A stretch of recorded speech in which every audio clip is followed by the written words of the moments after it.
Go, go.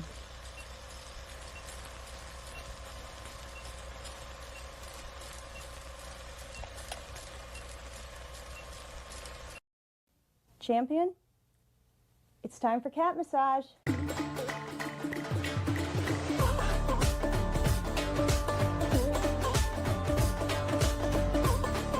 Good for you. Use 2 hands to double your pleasure and double your fun. How do you know if you're giving a good cat massage? Accept me.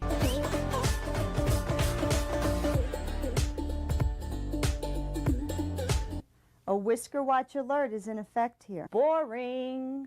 Now, when to cat massage? Whenever.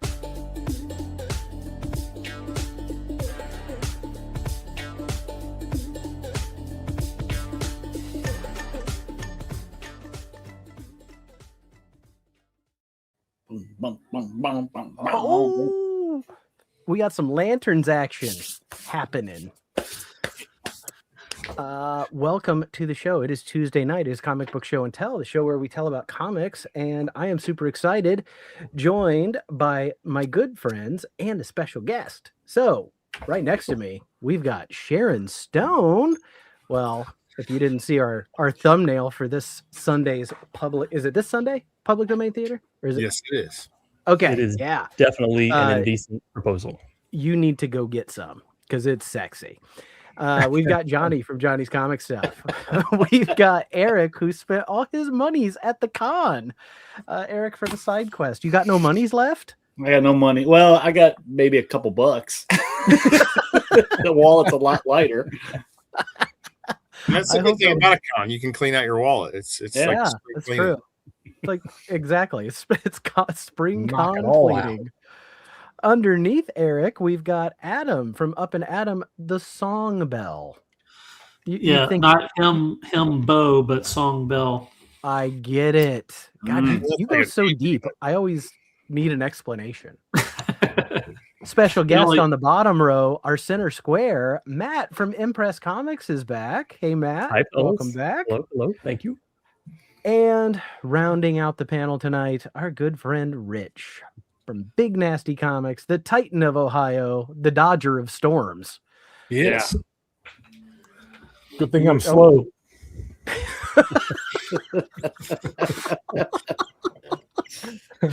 Oh, Rich, you're so quick-witted. I mean, you don't chime in all the time, but when you do, it's pure gold, buddy. I freaking love it.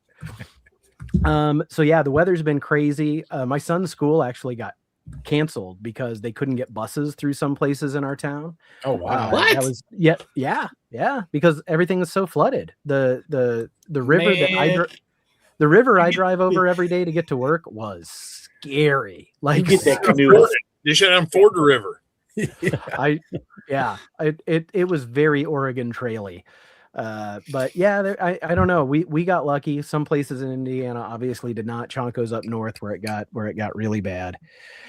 But we got, good Lord, this chat is. I saw Frank Lloyd Wrong in there saying, "Why is the chat already banging?" Like, look, Yeah, I don't care I what was in it. you're 2 all hours grown ago, adults. and I was like, "Holy cow!" Yeah, it's because Well, the show's that good. That's why. They line. I know Johnny's they line back. up like it's concert tickets in the 90s. Like it's awesome. I do have a pinned comment from Alex because he needs a better sleep regimen. I mean, that's going to catch up to you when you're older, buddy. It was 2:58 a.m. and that kid's awake, waiting for the show to start. And I'm pretty sure he was in the chat waiting all day. Had it open. So was he first? I mean, sort of, maybe, but you know. There, Yeah. I will be sleeping soon. I've been sleeping for a while. And then there's Lewis from Second Floor. How you doing, buddy? At 2:58, I was getting ready to get up. That's gross. I mean, I get up at 5:45, and that hurts. I can't imagine getting up before that. There is Kay Munin, eternally first, our good friend. There better be no Van Damme to Hell dance tonight. Well, good news. There's not. There's just the Van Dance is what we call it. And it's coming. Yeah. It's coming, baby. There's Rob Saint. How are you doing, Rob? And there's SideQuest Comics. I know that guy. I do too. You've seen him at a show. There's Enrique Maldonado. God, what a great name. Yeah. Cute puppy. And there's Michael, just Michael. That's Michael. There's our friend Matt. Impressed. There's the coach, still waiting on the word from his tank top guy. There's Kenny. October's getting here quick. Yeah. I like 4-color here. Jeff says, I'm not low brow, I'm no brow. I have from our last I think it's still up. It's up here somewhere because there it is. It makes me laugh every time. From our public domain theater, I wrote down I ain't eating that applesauce. I wrote it on the card. I've been trying to work that into my conversations. Like, I ain't eating that applesauce. That sounds like you could definitely pull that out at the school cafeteria. I really could. There's Big Lyle. How are you? Mark's issues with Archie. Hey, I was watching Matt too. Everybody should be watching Matt. Yes. Oh my gosh. The guy he had on tonight had some great books, pulled out some Lois's and Golden Age Superman. Dave's got a good collection. A really good collection. That was wild. Scrolling. There's Frank. How is the chat already banging? Because that's how they roll. That's how they roll, Frank. They came to bang. That's my brother-in-law, and he loves the 90s was our era, and he's still very much in love with it. And so I found an old commercial for like those CDs you could order. I love the 90s, or that's what I call the 90s. Yeah. And I sent the commercial, and the reply back in that chat was, man, there were a lot of songs about either jumping or banging or both. That's what we did in the 90s. We jumped around. We shook our booty on the dance floor. Make my day. There is Chris from Condition Not Considered. Hey, there's Robbie Josephs, the great and powerful. Scrolling. Man. He had to approve first. Spelled with a PH. If that's an international slur, someone let us know. Please let us know.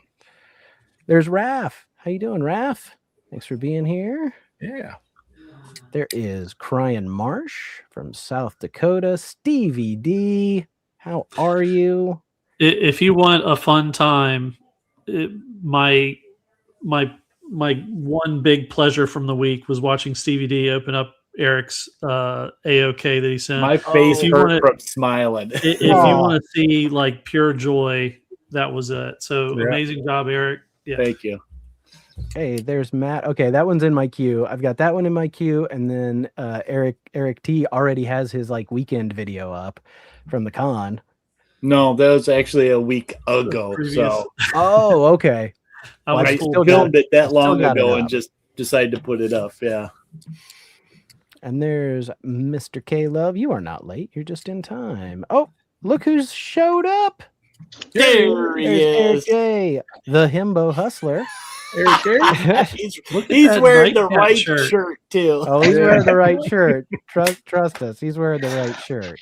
Yeah, thanks to Chris. There is JSS. Yes, that shirt was made by our friend Chris from Condition Not Considered. And as everybody knows, Nightcat is kind of a patron saint around here. Yes. So and I think we have another another connection tonight coming on. So yeah, the shirt never got made, so we had to make it ourselves. All right. If it is your first time around here, we got 3 little sections that we do. We talk about something we read. We talk about do some show and tell, show some books from our collections or things that we have picked up recently, and then we take a look at tomorrow's books. Also, we have channel members. Can you believe that? People pay money to help fund the giveaways and the StreamYard. And so we're going to say thanks to those folks. One of them is joining us tonight. So we got Condition Not Considered, Collecto 6, Johnny's Comic Stuff. Oh my gosh, 2 of them are joining us tonight. Adventurous Joe, Susie Q. Smith, Veronica Talk Comics, I Have Comic Issues, and Darren versus World, as well as, no, that's the same one, Nate. How about that one? Oh, I put the same one up twice. Okay. talk amongst yourselves, and let's see if I can find that real quick. Can I read it? How you been, Matt? Things good? Yeah, doing good, man. What about you? Working on anything fun? Yeah, a couple things actually. Nice. Talked about one tonight. All right. Look, good. it's Matt from M-PRESSIVE Comics, Alex from the Hey. Longest Cosplayers, Lewis from Second Floor Comics, Matt Likes Comics, Brian LCS, the Uncanny Derek, Jason from Archivist Drift, and Cliff on Comics. If you would like to join these fine folks, we would love to have you. And if not, that is okay too. Please continue to enjoy our nonsense for free, and just give a like and subscribe to all these guys who are linked below. But to those channel members, and for all of us, but provided by them, everyone enjoy the Van Dance.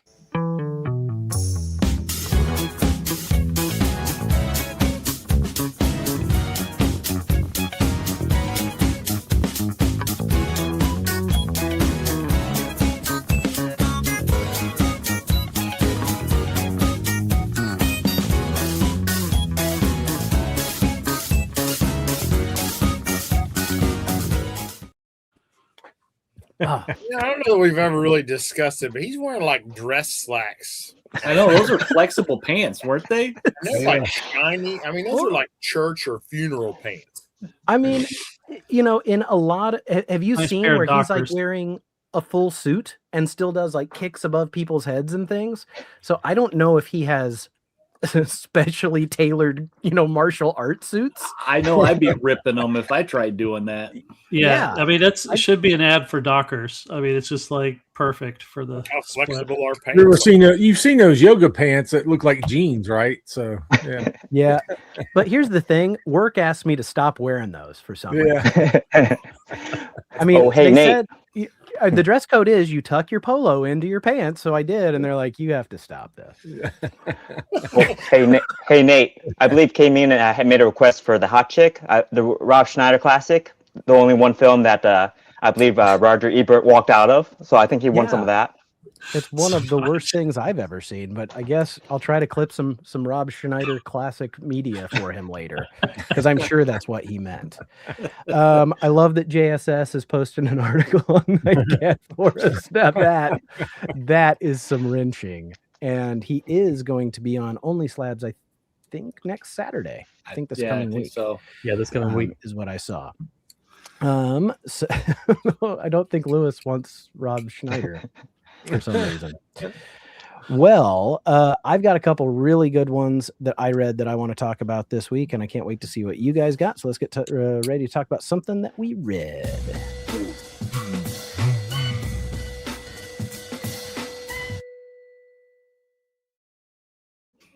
All right. Oh, I guess you know what? I'm going to go first here real quick. I almost never do that. But this Regicide, I picked it up. Adam, I know, said you did not like the art when you flipped through it, which I get.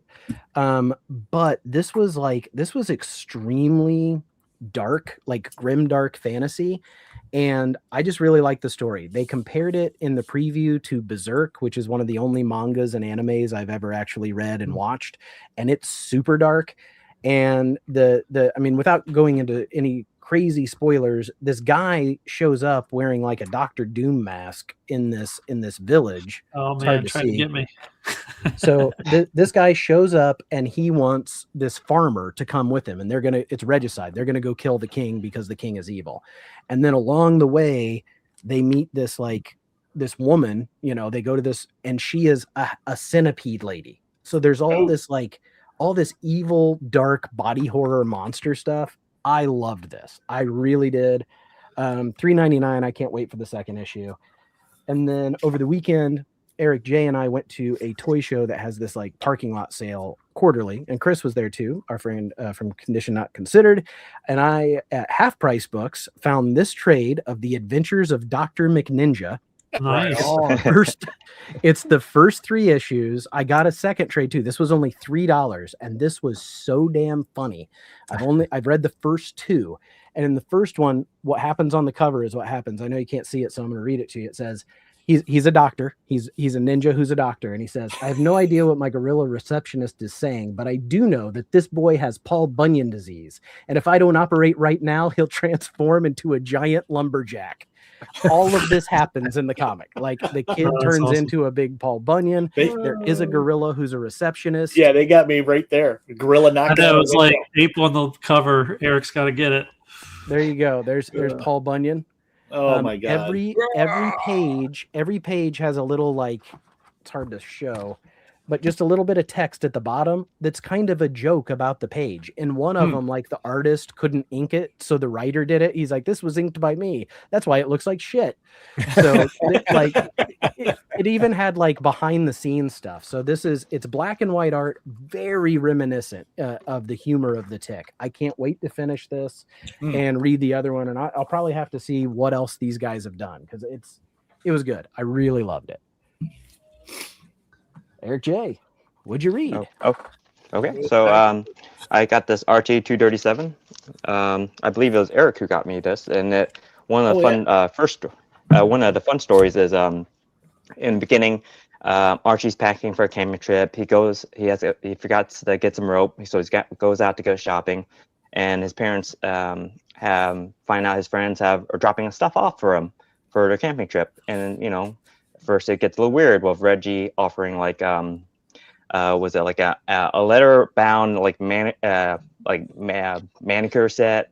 Then you get Veronica coming in with like 4 tins of caviar and some other foo stuff. Betty comes in with a pair of nice pink bunny slippers, and then the parents, they're like, why are his friends giving all this weird crap to him? So they don't decide not to question anymore. Pack it into his camping bag and just let him figure it out. And so then Archie comes back, returns, gets all his gear, goes to camping with Jughead, and then tells Jughead to unpack his gear and just set up camp. Jughead grabs each item and figures like wondering like what is all this crap, and then it flashes back to Archie saying like, those lousy friends, I couldn't understand why they didn't come over and drop off the stuff for the church fundraiser sale. And so apparently all that stuff they had given was for a fundraiser sale. And instead, the parents mistakenly just packed it all in for their camping trip. So they're stuck with all the caviar, the bunny slippers, and whatever else they got. Yeah, so it was a really good. Yeah, it was a good hoot of a read. And then I got the Star Trek novel. It's a Battle of Beta Z. It stars Deanna Troi of TNG. Basically, her planet is a bunch of telepaths who have been conquered by a bunch of invaders called the Jem'Hadar, and the Betazoid people are trying to fight back, but don't know how. But they enlist Deanna to try and free this serial killer prisoner that's imprisoned on a nearby planet, who is able to use telepathy to kill people. So she has to face this like moral quandary of like, does she help free this crazy guy to help save her planet, or does she just try to risk using whatever help she has and possibly failing in the attempt and losing all chances of freedom? So I'm only in a few chapters, but it's been a good read. I've never been too big into this character. I just haven't found like the right episodes with her. But I've always liked these novels because they always given me like a better insight into the character and appreciation for them too. So it's a good read so far. Those with Deanna Troi, like any of them that she's wearing that tight ass outfit is good for me. Visually, she's good. She's great looking, and Marina Sirtis is a fine woman. I would never say anything. Anything contrary to that. Yeah, but episode wise, I've just haven't been lucky. Yeah, sadly, Deanna's episodes are not always the strongest. She does have some good ones, but especially early on. Like there was a story in those. When the mom visits are good. Yeah. That's my favorite character. I love Loxana. Working out in the holodeck. I mean, come on. That is a good episode. Her and Dr. Troi. That'll be me and Eric J's Halloween costume one year, I swear.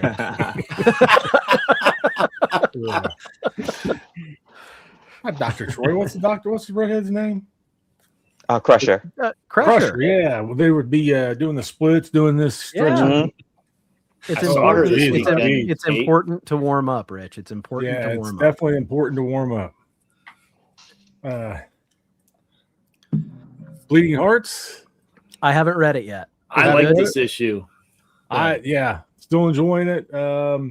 It's getting further along there where he's slowly, I don't know if people, if it's going to spoil anything. I hate to spoil anything for somebody, but it's only on issue number 7. But yeah, it's still pretty good. Like I said, it's a great different take of zombies and a particular zombie slowly churning back human, I guess you would say. It's been good. It's been good. Hobo murder or murder hobo. Hobo murder. Hobo murder. Murder, yeah. Murder hobo number 2. That's a different one. story. Yeah. This is still a blast. I hate that they're only doing it like quarterly or whatever, because I hate waiting so long for the next book to come out. But it's hilarious, man. It's just one of the fun reads I look forward to. But, I really like his art. I love Ryan G. Brown stuff, man.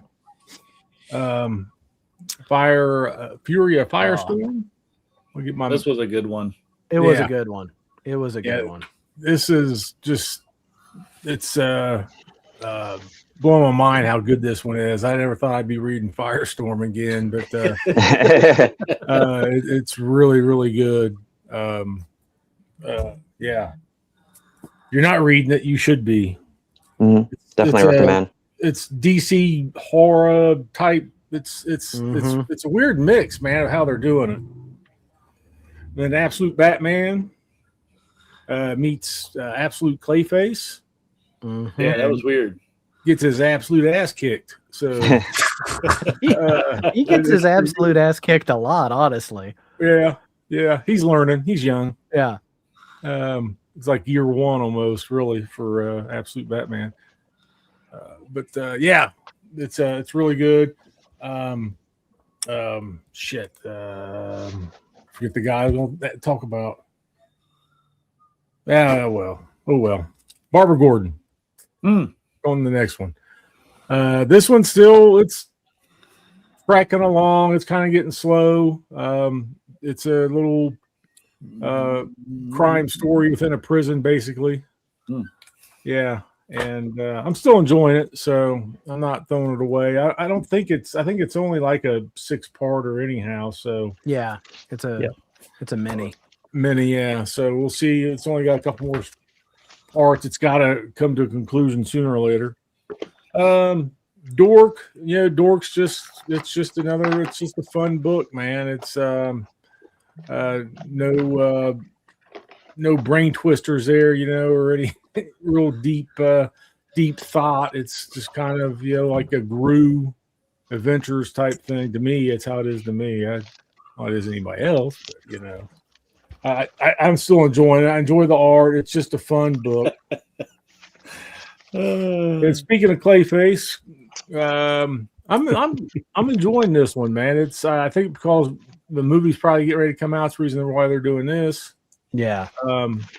But it's getting interesting. It's kind of doing a twist on who Clayface really is or whatever. He's not the hardcore villain yet. He's still, figuring some things out and he's trying to get his life back. And there's another guy with Clayface powers that is throwing a wrench in his plan. So it's interesting. Cool. Then Fire and Ice, Dark Wolf. It's okay. Is it a freaking award-winning series? No. But I just watched the movie again the other day because I hadn't seen it forever. Cool. And I was like, man, I used to love this movie when I was a kid. And it doesn't really hold up that well, but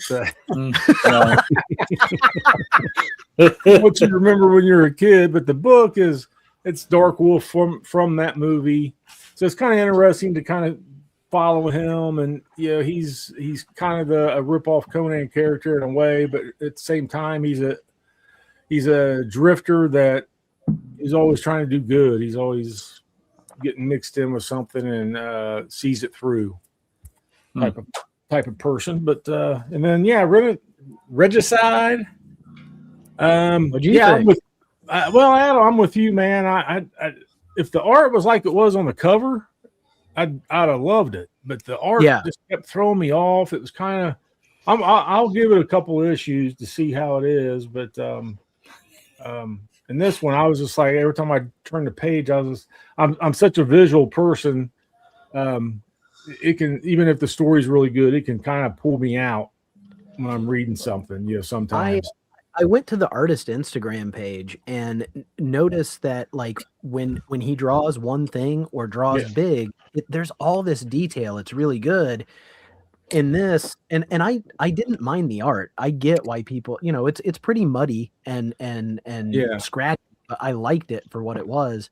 But like he can draw very detailed, like, and I wonder if some of this is just like working quicker, working with small panels. Yeah. But yeah. I mean, if he didn't do the whole thing, also, like if he passed it off onto someone else or something, somebody else, ghost inker or something was helping him, that could have threw him off too. But like I said, if it'd been like this, it would have been great. I think I would have got into it a lot more. But like I said, I'm not ready to kick it to the curb or nothing, or throw it to the shredder yet. It's the story was pretty good. I'm kind of interested to see what the second issue. Where it goes and stuff, but I hope it stays at $3.99. Like that makes it so that I'm way more willing to pick up a book. Oh yeah. But it should stay at $3.99. Yeah, because it's not. It doesn't have like a big team attached to it or nothing. But and that's what I read. This good stuff, buddy. Matt. All right, I have a confession to make to you guys. So I don't have a local comic shop that I go to. I order things online. Direct Comic Book Service sends me my stuff. I was at a 2-week shipping. Now I've stepped it up to get it every week. So whenever you guys do this segment, most of the time you're doing a book that I've got coming. So I just watch it with no sound. So I watch you guys do all these things and do these kinds of things. And that's why I was trying not to say too much. I don't want to ruin it for anybody. So yeah, that's normally my Tuesday thing. So I'm trying to work on books most of the time whenever you guys have the show on Tuesday. So for that 20 to 30 minutes until Johnny talks, that I'm stopping everything and trying to read because everything. You didn't order any adventures from the 60s. I'm not gonna say they're not sitting here, but so what I do have, Deadacre Black Badge #1. It was good. I probably, if somebody asked me for recommendations, do they read it or not, probably say wait for the trade. There was a decent amount in here, but I wanted more. So all that being said, I'm waiting on #2 to get here. So I like Matt Denneman. I like anything that he's done, especially Dungeon Crawler Carl. So I would recommend that. I enjoyed that. One thing that is not worth the price to me is Miles Morales #1. That's just my personal opinion. It's not that it was bad. It's just not worth $5.99. I love Miles Morales is one of my favorite characters, but I'm finding more and more that I think I like the Edge of the Spider-Verse Miles Morales more than a lot of comic book, the way they're writing him. So that is my thought on that. G.I. Joe. Not going to come on here without talking about G.I. Joe and Transformers. It's just a requirement. My contract's going to happen every time. If you aren't reading the Real American Hero series, this is the older one that's been going on forever. This is issue 331. Larry Hama still doing the writing. They're in a big Snake Eyes storyline now. There was about a 12-issue lull in there where they couldn't get off Cobra Island, and they kept talking about Serpentor, and I just got sick and tired of hearing all of that. They finally abandoned that, and now in last issue 330, Laura Croft, Tomb Raider, is in, and that miniseries starts in October, I believe. There she is right there. SideQuest has got me covered. So looking forward to that. And you guys talked about this a little bit last week, but I didn't hear any of it. But Batman #12. This is Verity Pennyworth's debut. The biggest thing that I have to say about this, everything that she was in, I liked. The storyline, but holy multi-storylines, Batman. This was ridiculous.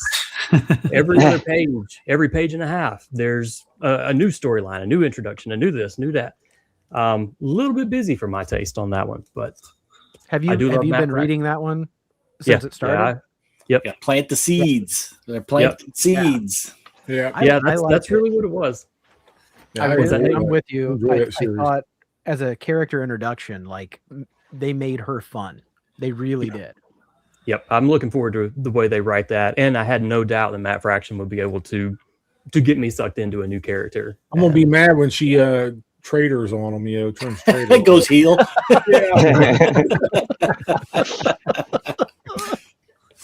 I know certain people on the panel have dropped Transformers and are not keeping up with it. Had to get that cover. I will keep up with trades. I'm just not getting it monthly anymore. Yeah, and I can't necessarily blame you there. It is fun. Starscream's on the cover. That obviously means Starscream is back in the storyline. So that's going to be a fun development coming on. So if anybody out there is wanting to read some Transformers, it'd be a fun jumping on point to me. Would you say it's more than meets the eye? I would think a lot more than meets the eye, man. Yeah, absolutely. I'm going to talk more than any human should probably talk about Dork tonight, and I apologize. But this is issue 7 with the Bog Monster. There's a lot of people that don't like Dork. I don't think K Munin is in the I like Dork camp either. But the biggest thing I've got to say about Dork is it's what my brain thinks a comic book should have been when I was, getting into comic books for the first time, or even when I was getting back into it. There's not a drop of reality in it. There's not a drop of heavy thought processing. I don't have to remember what I read 2 issues ago. It's just fun. It makes me happy. I think several of us on the panel have had some crappy couple of days at work, maybe a couple of weeks at work. And this is a night to get back and relax. Yes. The Absolute Batman 23, there is a fantastic homage to Death in the Family in this.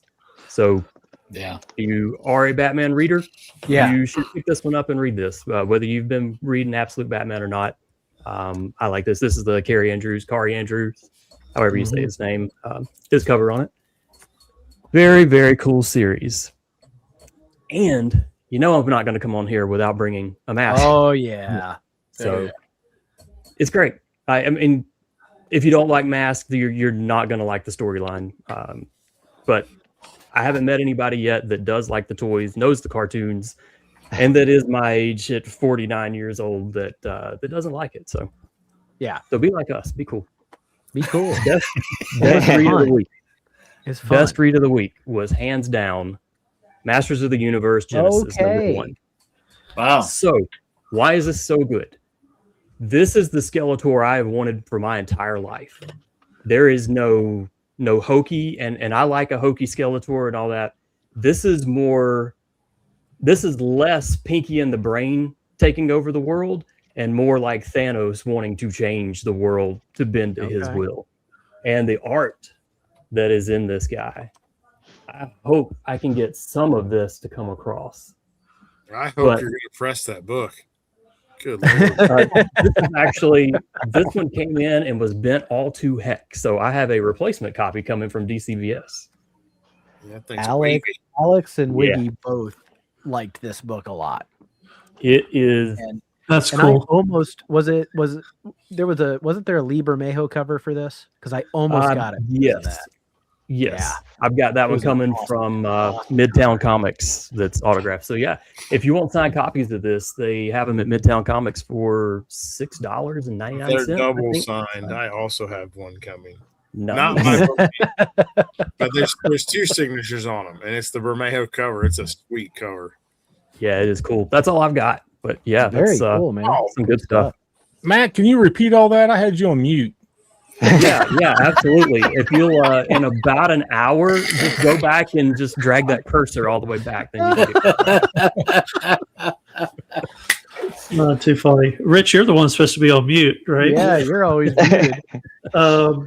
So I also read Dork. One thing that was kind of funny is that I read Dork and then immediately read Murder Hobo, which I don't know if I would recommend. I mean, it was kind of like Dork was the intelligent book between the two, which just kind of tells you something.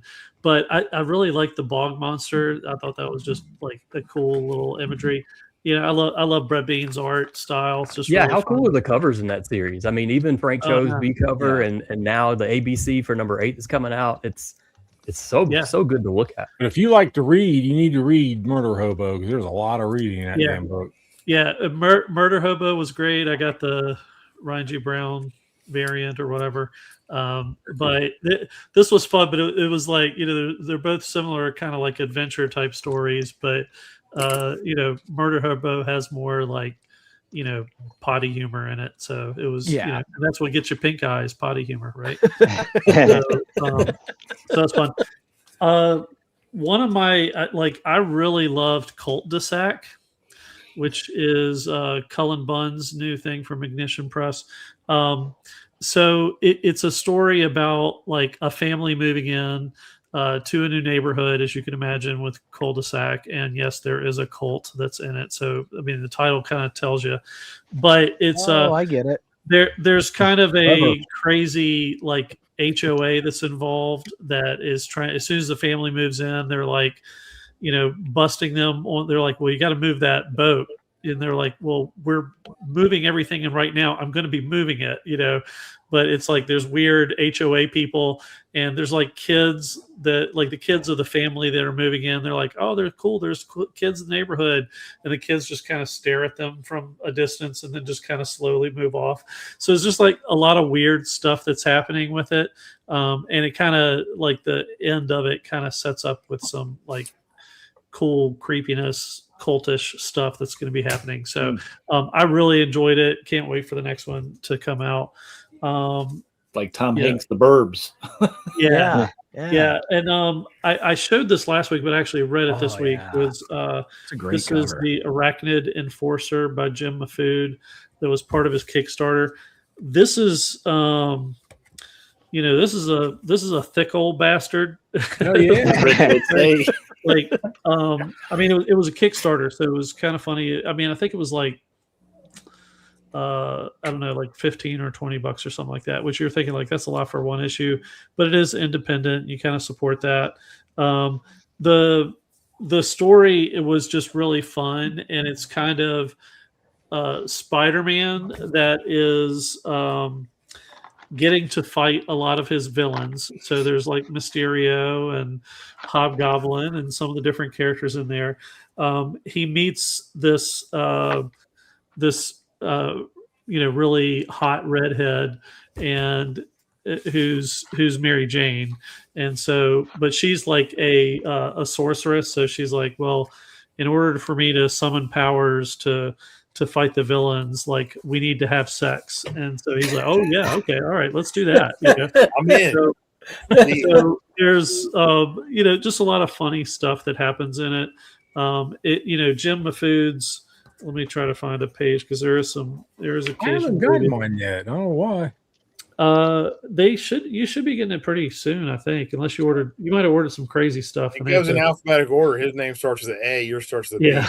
Yeah. But yeah, it's the art is fun. It's mostly black and white with some like main colors in it, but just really fun. So if this does come out in other means, Jim Mahfood usually just sells it on his website, so it's just jimmahfood.com. You can probably go there and pick one up. But yeah, that's what I brought. Man. I would recommend. Cool stuff. Very cool. Very cool. There, Right. I'm gonna reinforce Barbara Gordon. I got the variant cover though. Very cool art. I like where this is going. So eventually she will get out of jail. Always gonna read my Wolverine anymore. They're setting up for a new story. This is like they're ending the story arc they were doing. So yeah, everything works out. I think Alpha Flight was in this and he fights him a little bit. So that's the a lot of heroin fun. issue? Looks like the heroin issue. That one looks like a PSA, right? Like, It's like Wolverine versus drugs. It's like Green Lantern, Return. Little skulls in there. Speedy's back in Wolverine. And then Yeah, I did end up getting the 330. Adam was talking about this is a second print of 330. The A cover is still sitting at the store in my pull box because, of course, I found way more than I wanted to buy last week.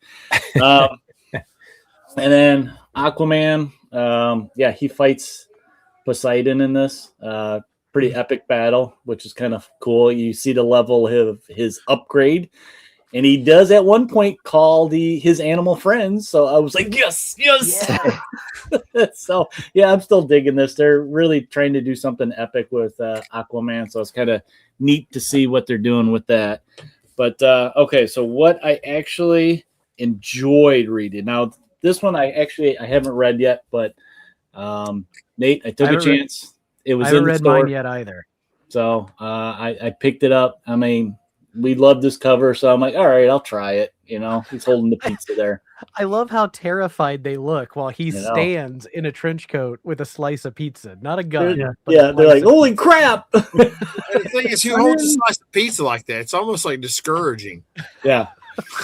It's freaking Hank Howard. Yeah. A man that holds a slice like that is bound to be trouble. That one was on the top of that was next in the reading pile. I just didn't get to it, but this was probably my favorite read of the week. I just out of whim, I came across this because that's what I do in the store. I wander and find more crap to buy.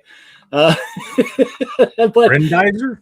Yeah, Grendizer. So this is reference to an old 70s cartoon. You think of the Shogun Warriors and stuff. That's basically what this is. Yeah. And it's kind of a revisit of the old cartoon. This is we talk about thick bastard. And this one took me a while to read because there's a little bit of a backstory. They're kind of reintroducing the characters that, I vaguely remember this show. But I really like the artwork. Look at all that dialogue. I was like, holy cow. Way too much dialogue. But you know what? It actually flowed. Like it. Your money's worth. It flowed pretty good. Yeah, I was a little intimidated by that too, Johnny. But I was like, it did a good job of introducing you to these characters, so you get a feel for them and what's going on. But the last page, splash page, that's cool. Gets the robot back. So I'm curious. Hopefully, I can keep following this. It's one of those series that I think my store is trying, and if there's not enough people buying it, they'll probably stop getting it. So hopefully I can keep finding it because I'm interested now. I'm invested. I like big giant stompy robots, and kaiju. Yeah. So and then the last thing I read, which was my back issue bonus last week, was Marvel Premiere featuring Tigra, the Feline Fury. Now, reading this, I was reading it, and I got about halfway, and I was like, wait a second. I'm reading it, and they're showing pictures of her, and I'm like, let me see if I can find a good booty shot. She doesn't have her tail. Please. There is no tail in here. What? Yeah. I'm like, did she not have a tail back in the day? I'm trying to remember. I don't remember. She definitely had it in West Coast. Yeah. Yeah, that's where I know her from, is West Coast. But it's an interesting story. There's a villain in here. She's working with other cat people, and there's a villain in here who wants to use this technology to de-evolve humans. Turn everything back to prehistoric. They're all a bunch of apes. So she's trying to stop them and get this technology back because that's bad. They don't basically bad guy wants to rule the world. So but a lot of fun. Classic 70s. I think this came out in 78. So I bet she tucked the tail in. Yeah, we got some good chat banter here. She lost a bit of tail fire. Her tail is tucked in. I have a little I did some research. So she actually gained her tail in West Coast Avengers number 15 during an encounter with the mystical cat people. Okay, so she didn't always have it. They must have borrowed. That makes sense. That makes a lot of sense. Yeah, that makes sense. Definitely was a classic tail. But yeah, nice art. I heard you, Johnny, and I agree with that comment. I mean, this is a great series to pick up. It's a one and done type of story. These books aren't going to break the bank. I think this cost me $2 at the store. So it's just one of those issues that I was like, oh, I don't have that one. And it looks interesting. It's got, I can't believe she had 42 of them. Yeah. So that's what I read this week. Cool stuff. Cool stuff. All right. Well, everybody relax. It's time for. But it angered me.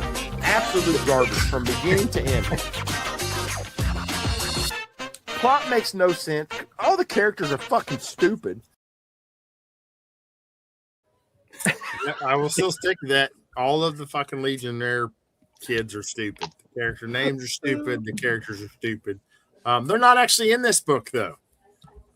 We're doing some adventure comics. What is it, 296? Yeah, 296. Oh, my God. And you see Ben Franklin flying the kite. Right? Oh my God, we're in for it tonight. Yeah, this is a pretty good one, right? It's Ben Franklin. He wasn't around, so this has got to be good. The Superman ribs? I mean, Got his ribs wrapped. Yeah, they don't. You know how it is. The cover's not explained at all anywhere in the book. It makes no sense. But it says a great time story featuring Superboy in the Revolutionary War with Ben Franklin, Paul Revere, and George Washington. And I'm just like, I'm hooked. I'm in. Let's roll. Basically, though, after I read it, it's like a Marvel what if story. It's like, what if Superboy went back to like colonial America and was pretty much responsible for everything you learned in 5th grade history class. Like that's what it is. It's off. I mean, let's just get into it. I don't even want to I can't even go too much into the details without just spoiling it. And the second story is Bizarro. So I didn't even get the Bizarro one. That might be a next week read. Cool. So you pretty much start with, you got like puberty Clark. I don't know. He's like a teenager. He's not like a Superboy. He's not Superman. So he's like super puberty, something like that. Super puberty. They're in like DC, and they just happen to find this old newspaper in Washington DC, and the dates are important through this stuff, guys. So take some notes while we're going along here. I got it right here. Newspaper 1773, and it has a picture of who else? The Kents on the cover of this newspaper from 1773. Okay. An almost 200-year-old newspaper with a picture of the Kent family. A normal person might think, well, that's fucking weird. No, not dumbass Silver Age DC characters. Paul's all, I guess we better get back in the future and figure out what the shit's going on here. And it's like, that's what I would think too. Let's go back in time to see why we're in the newspaper. Like, I'm thinking, all right, red kryptonite's got to be coming, right? Because that's what they do. There was no red kryptonite.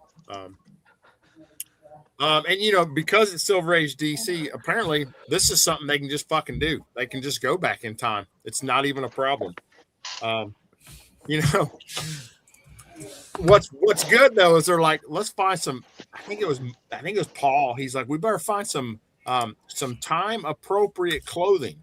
Yes. Superboy. Then how they find their time? What would you think? Maybe go to a thrift store or I don't know, like an old clothing store or something like that. I'm gonna say Superboy steals it off a clothesline. No, even better. Oh, it's so good. He goes and finds a sunken fucking ship from like the Revolutionary War, and he basically steals dead people's clothes. Nice. Colonial boat. I mean, I can't make this up. This is actually what happens in this story. It's like, we got to find some clothes. So next panel, he's diving in the water on this like crashed, I don't know, Civil War ship or some shit.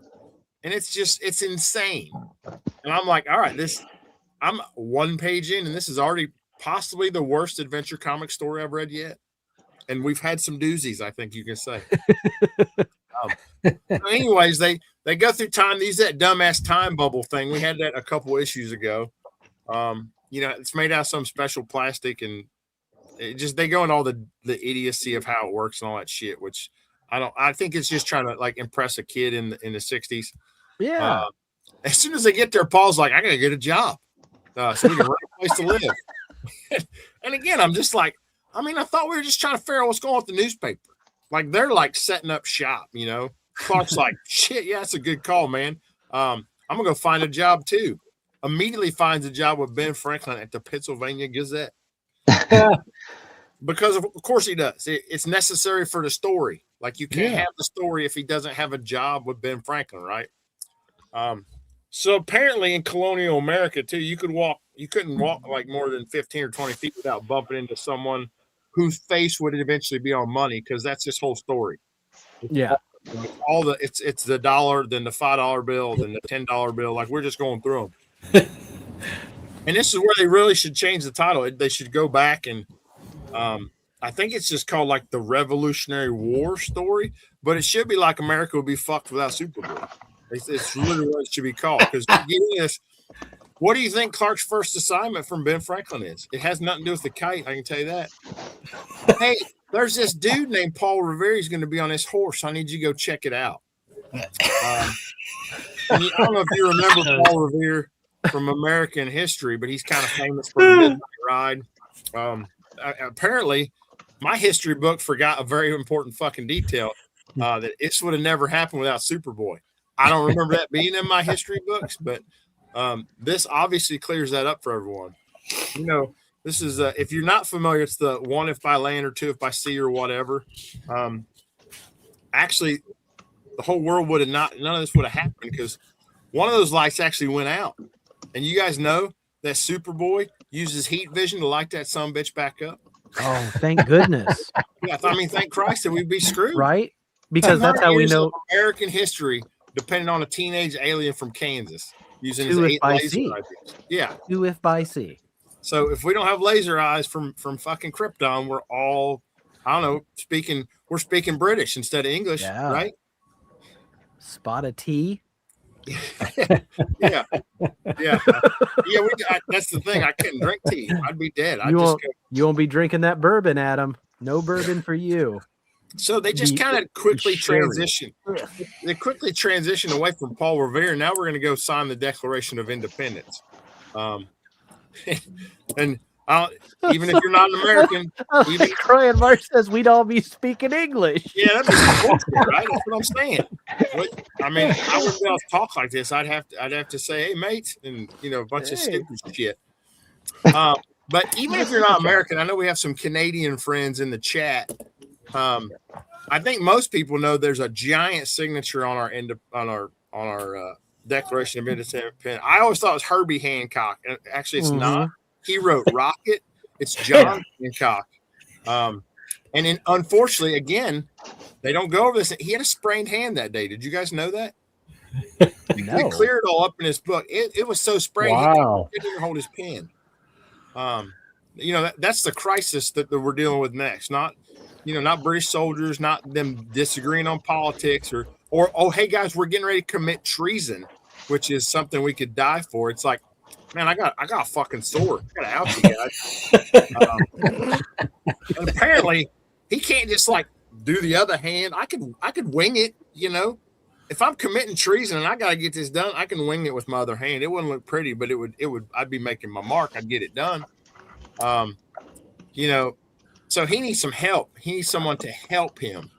So Superboy secretly moves as fast as super speed. Well, they don't really, I don't know how fast it is. He physically guides John Hancock's hand while he signs his name. Now let's think about that. They didn't see him do this, and he signed his name for him. Which basically means the most famous signature in American history is Superboy. Let's dissect this. Think of the physics. Superboy moves so fast that no one saw him. How fast is that, guys? Just one tick faster than the Flash. It's probably faster than you can sign your name, right? And probably faster than, I don't know, if you can't see it, the speed of light.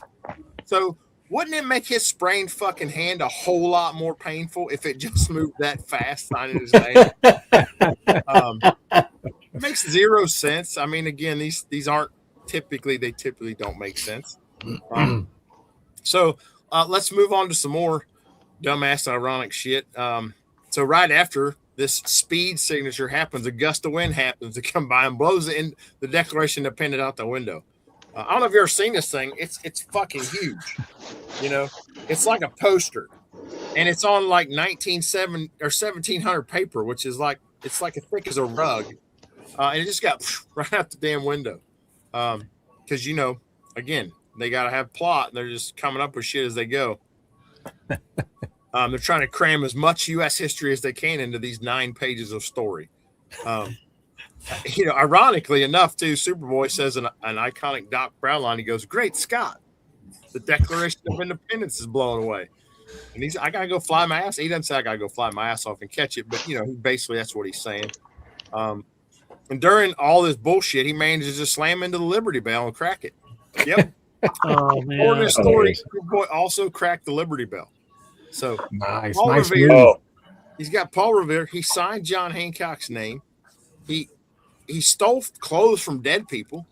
You know, I mean, it's just he cracked the Liberty Bell. He saved it from blowing away. Couldn't he have sealed the Liberty Bell like after you cracked it? Yeah, because he did. I mean, again, I don't know what he can do because they just make it up as they fucking go. And sometimes he can do something in the next issue, he can't do it anymore. But, you know, according to this, Superboy cracked the Liberty Bell. If you've ever seen it, that's why it cracks on. Even though it's very historically accurate, it wasn't cracked then, but we'll get into that in a minute. Right. You know, fuck history and metallurgy and everything you really know about reality. Clark Kent and his teenage ass busted the Liberty Bell. Forget metallurgy and everything you know about reality. That's.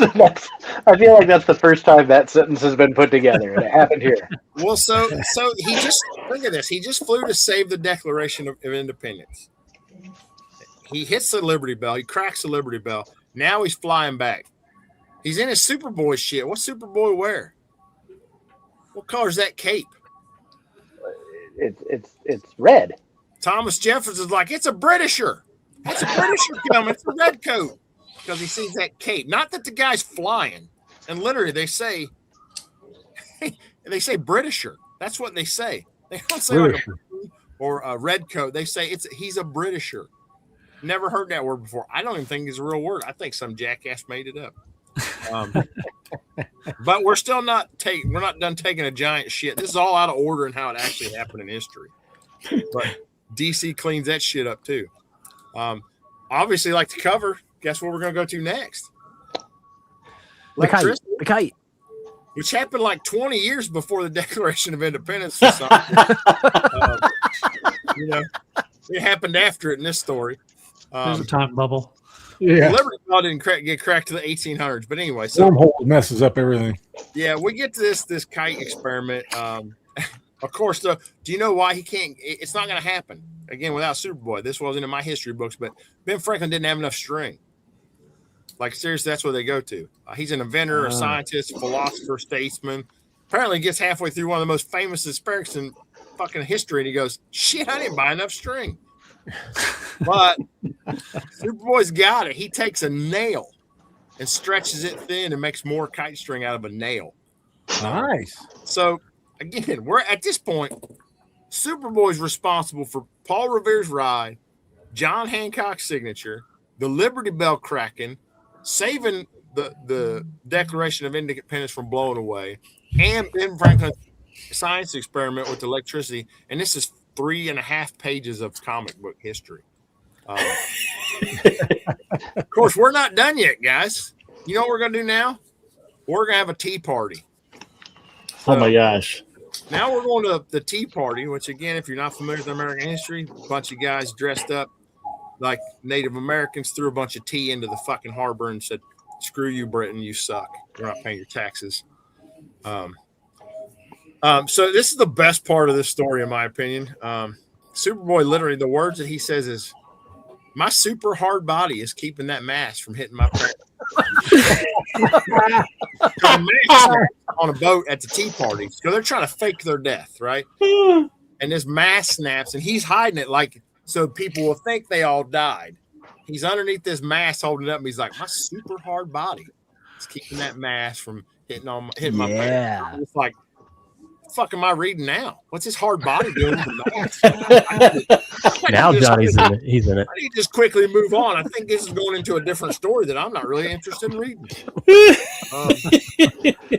And here's where it just hits that epic level of stupidity that these Silver Age DC books do. Eventually, the kids are like, oh, man, this shit's all out of order. And it's like, I did the research to kind of get some dates. The Boston Tea Party, 1773. When the newspaper was from. Paul Revere's ride was in 75. The Declaration was signed in 76. Franklin's kite experiment was 1752. And the Liberty Bell didn't crack for like 200 fucking years. So like the Liberty Bell cracked like in the 60s. I don't know, like a long time later. And you might think there's going to be some clever explanation. I'm totally expecting red kryptonite at this point. I'm like, they're going to bring this stupid fucking. You're always going to think it's red kryptonite. I mean, at this point, it's happened so many times. I'm like, okay, I'm on the last page, and I'm thinking there's going to be some clever explanation. It's not clever. It's shitty clever. But I'm like, you know what? It's not going to be. This is DC. It's not going to be clever at all. It's going to be fucking stupid. And again, they just go into this. There was a cosmic cloud that fucked with their senses. I'm like, what? What? A cosmic cloud that messed with their senses? What the hell are we talking about? That's it. That's the done. Story over.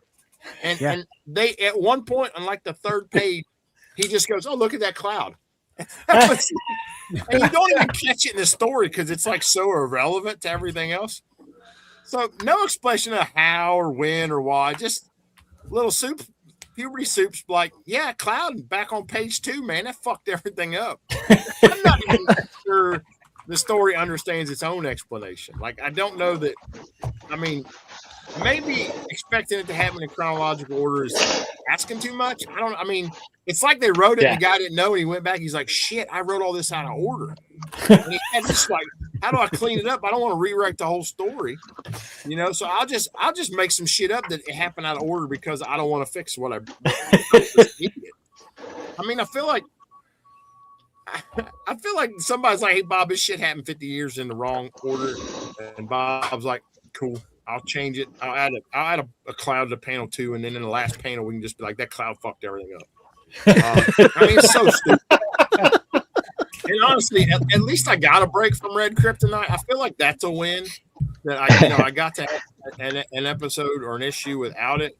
But I will say the next story in this is they kind of tease it here.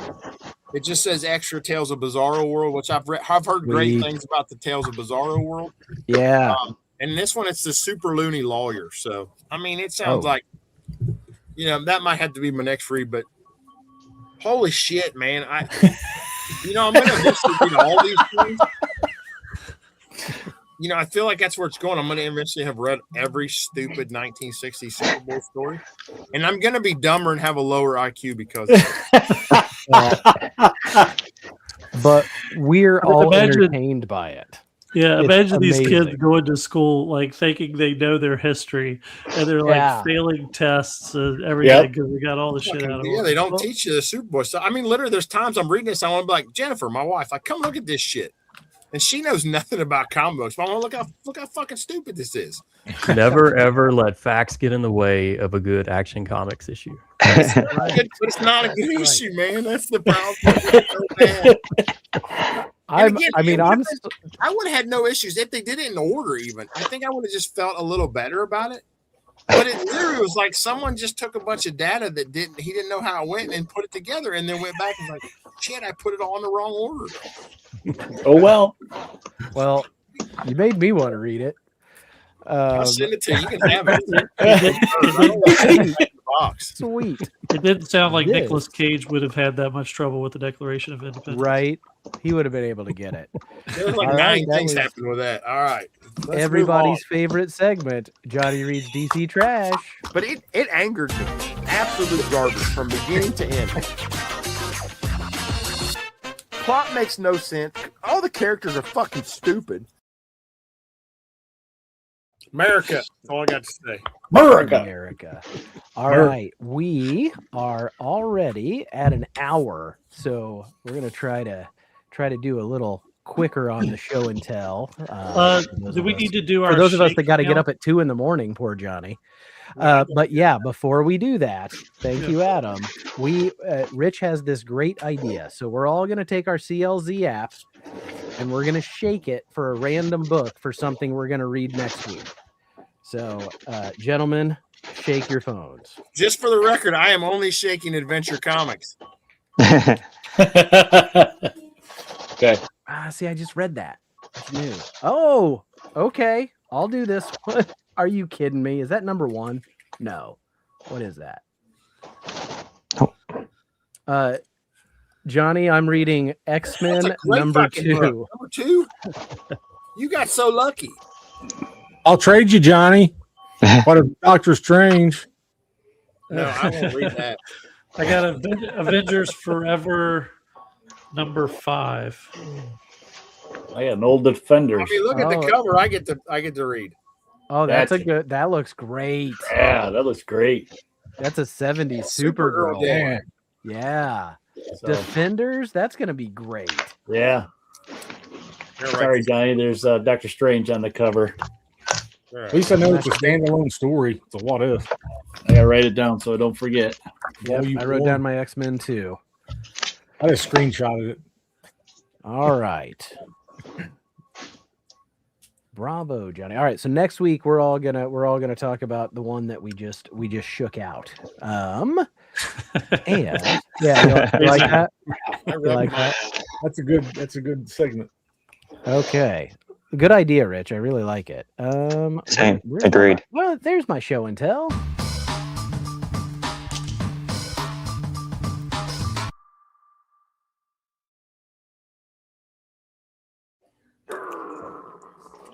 Did it.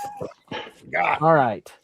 So we went to Half Price Books after we went to the toy sale, and I don't know if you can hear my dog yelping, but she's yelping. She must be in the kennel and not happy. So Chris found me the second issue of No Escape. So I'm pretty sure this is it. I think I can turn it blue. So this is the movie adaptation of the great Ray Liotta classic, No Escape. Oh, wow. Nice. He gifted me. Yeah, and I also shout out to Mr. McGroovy, who once called me a melted Ray Liotta, whatever the fuck that means. I get that. Yeah. I get that.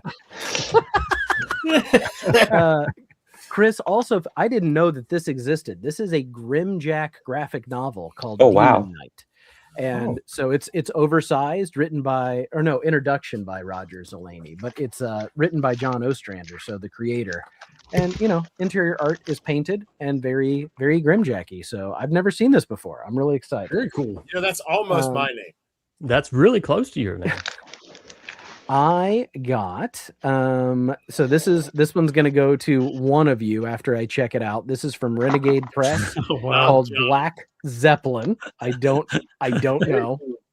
But it was Gene a buck. Because they advertise like Gene Day, some dude we should know. Right. Should we Gene know him? Day's Black Zeppelin. No idea. Also, I started reading I picture that as like an African American cover band.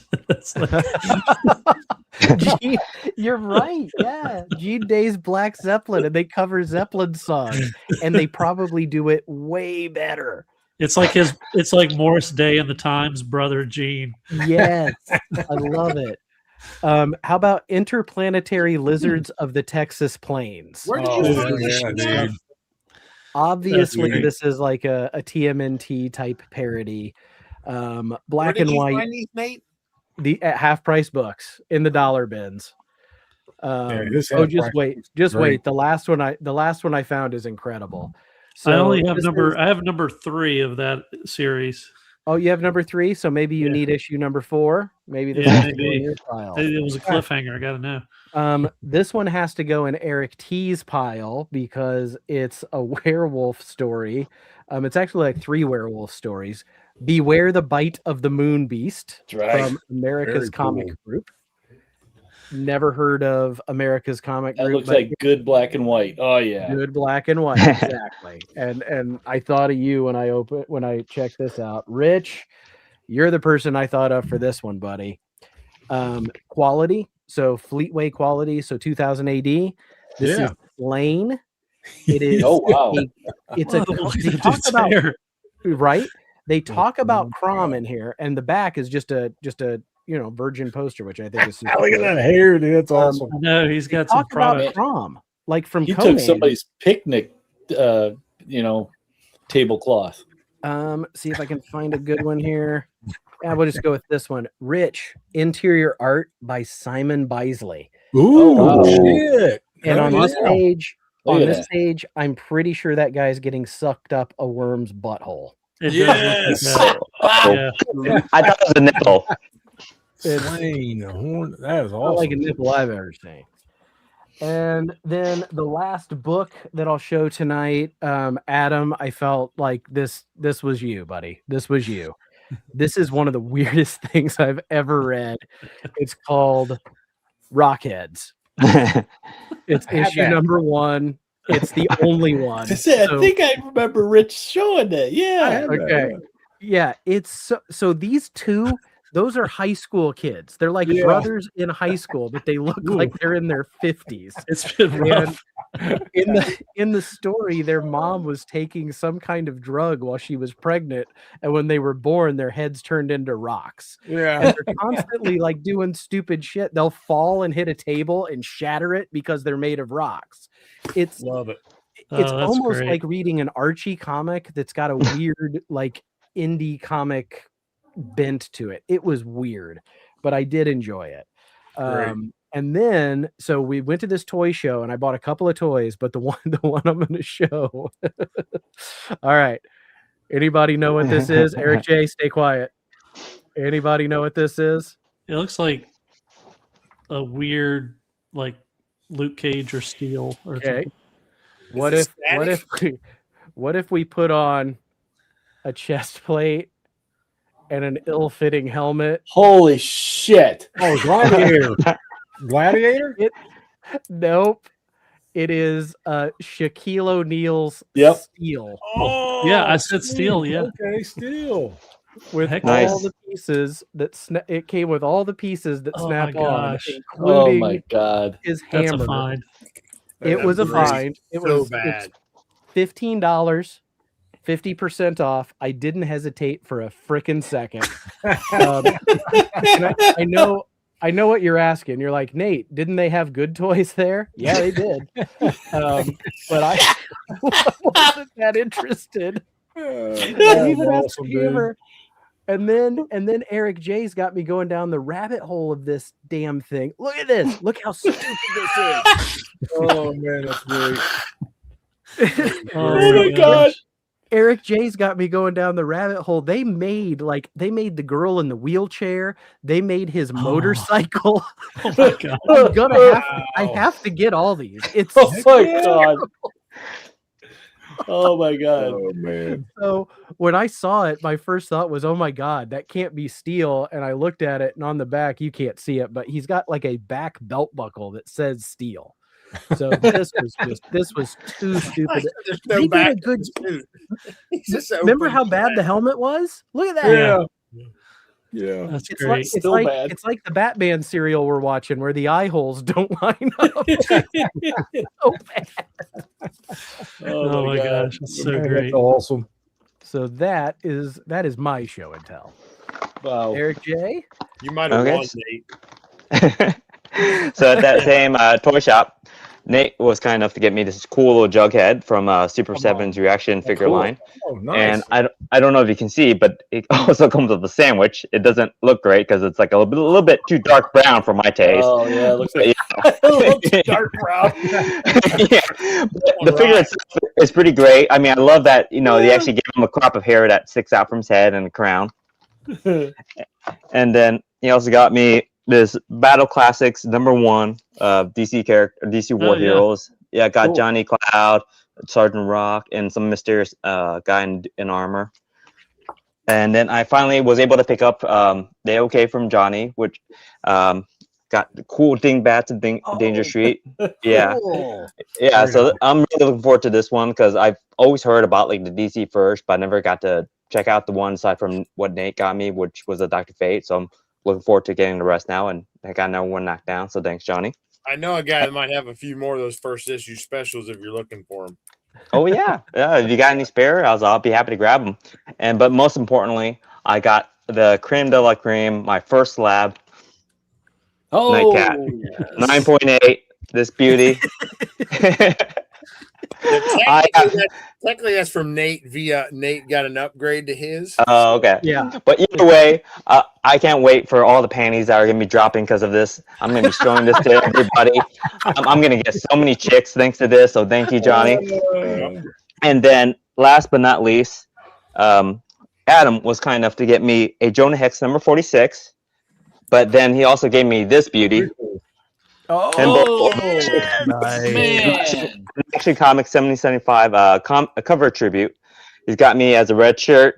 He's captured a background beautifully. yeah. What's funny about Truth, Justice, and the Prime Directive? Nice little Star Trek reference. But even God. greater, Isaac, the bartender from the Love Boat, Yes. and Klinger Smash, who moves you from Star Trek Lower Decks. It's beautiful. I can kiss myself now. Thank you, Adam. My heart is complete. I don't. Thank you so much, Adam. Very well done, Adam. Very well done, buddy. So good. So good. I So hadn't good, I hadn't seen the full color Klinger. It's so outstanding. Well done, Adam. Oh, yeah. Okay, real quick. I don't remember what I showed and didn't show. So I'm going to show them again anyhow. Here's Luke Cage number 19, continuing to fill in my run of Power Man. Phantom Stranger number 29. Oh, that's great. Oh, Yeah. very nice. On a Frankenstein storyline, but really cool. Let's get these in order. Got the Orville, The World of Avis, Part 1 and Part 2. I like that television show, man. I do. I didn't watch the relaunch, but like Yeah, right the after original. I liked it. Yeah, before it got canceled, I liked it too. And then this was the New Beginnings, Part 1 and Part 2. So really cool. And then pick this sucker up, Trag. Sky Gods. Cool. Yeah. I think I showed this one. I can't remember. I have an issue of Trag. It's the cover is a lot better than the interior art. If memory serves. And then Man from Atlantis. Oh, Isn't that Aquaman? No, Man from Atlantis. It's Patrick Duffy. Patrick Duffy. No, he ends up on Dallas. and it's not Namor either. If this show didn't get canceled, he would have never been on Dallas. And then Joseph Smelky, how do you say his name? Smolky, yeah, Smolky, the writer of Murder Hobo. He sent to show thanks to me and Chanko for being on our show. He sent me and Chanko a little gift box. Oh, cool. And wow. Cool. sent this Nice. to 7 Years in Darkness. This is a book that he wrote. Have you read that? Not yet. I just got it It is great. It is great. because he sent me this big thick bastard. Oh, awesome. And so I'm looking forward to it. It looks pretty cool from the inside. You know, it's pretty good art. So I'm interested in reading that. He sent me a number 2, different cover. So Oh, cool. different one than I had. And then this is another one I'm interested in reading too. Is Prophecies of Doom. Another one he does. He this Midnight Factory. That's his publication. That's him and his wife's company that publish books and stuff. So he got tired of trying to get people to publish his own books. He said, and so he started his own company. So Cool. But, Cool. Yep, that and a few little stickers and stuff. But yeah, that's what I got to show. So thank you, Joseph. Very It cool. was really cool, man. Get that in the mail. Matt. Okay. I know we're running long and I got a lot of crap. So buckle up, and I'll try to get through as quick as I can. Strapped in, 5-point harness. There are still some of these out there. These are Oh, old wow. magazine yeah. racks with the original Yes. Transformer books in it Love from those. '84. So this is 3, 4, and 5, and number 5 obviously is the All Are Dead Shockwave cover. That one's in the middle. Most of the time, those are really good. I've got a handful of these that have come through. If you do go buy one of those, make sure it wasn't resealed by some sneaky little punk that put crummy stuff in there that wasn't actually supposed to be in there in the first place. I'm glad that Eric J highlighted Adam, because I finally get a chance to do it on the internet. Ooh. Most everybody knows Mask number 1, Hooray. But do you know Yes. Matt? Yeah. Matt Tracker has been replaced by Matt from M-PRESSIVE. That's awesome, Time dude. to be impressed. First Wow. issue spectacular. And he Optimus, replaced, you got Cobra. Rhino with Optimus. Oh my and God. I got rid of the ugly Condor motorcycle. And I have Baroness with her flying motorcycle machine. And, And then we you're replaced the Rhino ghost. with- You're like the ghost in the background. Oh, It's the Mount Perfect. Rushmore. It's perfect. Absolutely perfect. So, Great, Adam, buddy. that's so Wow. Good job, Adam. Good job. and funny enough, that mask slab that I just held up is the first slab I ever bought, period, ever. Oh, Wow. And it's got to get cracked out, but I'm still about 6 months away from being able to do my own stuff right now. So the next thing, does anybody in here use the Capital One shopping app? I'm going to go into like infomercial mode for a little I bit. do, because it's awesome. It is. If anybody is not using it, reach out to me, reach out to Johnny. We have links we can send you that will get you in. It will put $80 into your account after 90 days for doing nothing but having it installed on your computer. Do your regular, normal stuff you do on your computer, whatever it is. I don't know what you do on your computer, but it works. I have done it. I was a referral from one of my friends at work, and I have referred several people to it. It all works out. Why am I shilling this? This is why. Because you get free stuff. So you use your apps right and you save up money. You can get this on Walmart.com. Can you believe wow. Yeah, that? So this was Wow. $50. $50. This is the artist edition. I learned from this show how cool these types of things are. Yeah, that's Yeah. awesome.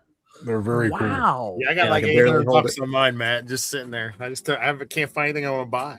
It's That's awesome. a Right big now- bastard there. In the That's last a big 3 months, bastard. I think I've gotten almost $400 of cash back out of that app. We've bought groceries out of it. We've bought, I don't know what else we bought for our house. So And it'll tell yeah. you if you've got the best deal on what you're buying, even if it's like Amazon. It'll tell you if there's a cheaper price somewhere else. It's awesome. yep, highly recommend it. Reach out to me, reach out to Johnny. We'll hook you up. Capital One, we are taking endorsements if you'd like to reach out as well. Heck Yeah. And What's it's in your guys, wallet? it's not a pyramid scheme, it's an inverted funnel. Yeah.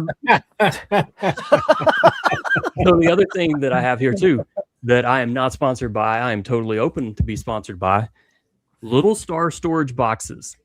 If you have 3-letter white storage boxes that you're not happy with because you stack them and they bend when you put 5 stacks tall, go to Little Star Storage because they're double walled. There's no flap to hit your books. It's all That's nice. completely clean. You don't need a spacer. You're not wasting space. You can look on the internet, littlestarstorage.com. You can go anywhere on Instagram.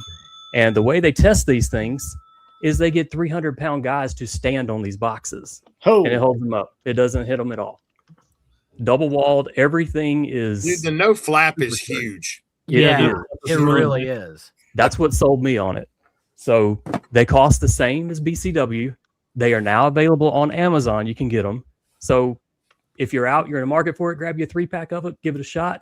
And I think you'll like it. Cool. Next thing, Maybe. talk to Adam. Adam worked with his local shop. And I reached out to Adam to ask him if you ever got rid of your dork number 1 that I got signed for him at Heroes Con, to let me know. He's like, nah, I'm probably not going to do that. But I think we might have one in our shop at his local comic shop. So the floodgates kind of open, and I told Adam, yeah, absolutely, get it for me. I'm all for it. And I went from having 0 #1 cover A's of Dork to 3 in 24 hours. And 2 of them were signed. So when Adam sent me the one from him, he sent me some cool dork and chicken art. Yes. And so yeah, you're such a dork. At least I'm not running around like a chicken with my head cut off, he says. And then Adam's got it signed there. Super cool. So yeah, the dork thing kind of took off in the last, I don't know, couple of weeks. There's a signed foil. There's a signed number 2. You sold yours, right, Nate? That signature too. That Oh, he's not I doing sold anymore. mine. I sold mine. Yeah, all of these are the full signature. Mine was not signed with full signature though. Mine was just. And then Oh wow. And there's one of the cover A first prints. And all 3 of the cover A's are potential 9.8 candidates for sure. Nice. 9.9's what they should be. Yeah, there you go. That's what Johnny said. I love that Nintendo one. Yeah. That's great. These are cool. And I got these 2 as a set for $38. Wow. You're such a dork. Nice. I am. Yeah. Number 2. All right. So, yeah. And then that one fell in my lap too. A 9.8. I don't know. It just happened. I swear. It just happened. Oh man. All right. Last thing I'm gonna talk about. We have a book club that I'm in with Bearded Comic Bro. If you are on Instagram, check it out. We do it through Discord. We meet up with. Sometimes we get lucky enough to get the creators on there. We'll do a videotaped recap with them. And this month, I chose the book, and we are reading Killock. Cool. And the Killock is by Livio Raimondelli, who is he's a good friend of mine now, and I've gotten to know him a lot in the last probably 3 years or so. So if you haven't read the Killock, you're looking for something fun to read, do it. It's really good. I couldn't put it down. I got the trade, and once I started reading it, I read it all the way through, man. It's on Hoopla. If you want to give it a shot with your library app, any of that, it's on there to give it a shot. It's quite good. But the last thing is this sketch cover that he did for me on a misery book of Spawn and Wow. So trying to pick things I haven't shown on Instagram or on anybody else's pages or anything. Awesome. So. And I was hoping it would be here today, but it's not. But I have a whale of a stack of sketch covers coming from him that will be here tomorrow that I want to rub in Adam's face. Love you, Adam. Fair. Total fair. Great stuff, man. Great stuff. All right. Cool. Well, first, I took advantage. So our LCS is trying, we've gotten in 3 big, large collections that been helping to price, but it's we're limited with what we can put out, because it's all the boxes are kind of full in there. So the owner had a big sale, and it was basically everything was 50% off. If you bought 25 books, you got it was 60% off. So kind of crazy. But I couldn't be there on the day of the sale, so I just went in early, and he was like, "Yeah, we'll just honor the sale, so you get everything." Nice. So that was good. So I got to pick before other people did. So so a lot of the stuff is dollar kind of books, but first one, only DC thing I got. You got 50 to 60% off books that you priced. Yeah. Man. Yeah. Well, I mean, come on, a lot that I priced, not necessarily all these. Adam is the most trustworthy guy on this panel. Everybody knows that. I mean, these have been out in the boxes for months upon months. So I did get one. This is so a little bit about stuff that I collect. I try to artists definitely appeal to me. So I've been working on getting a lot of the Tales of the Teen Titans that had George Perez in it, but this is an actual John Byrne cover. Oh wow! So kind of the only John Byrne cover that was done. So I wanted to pick that one up.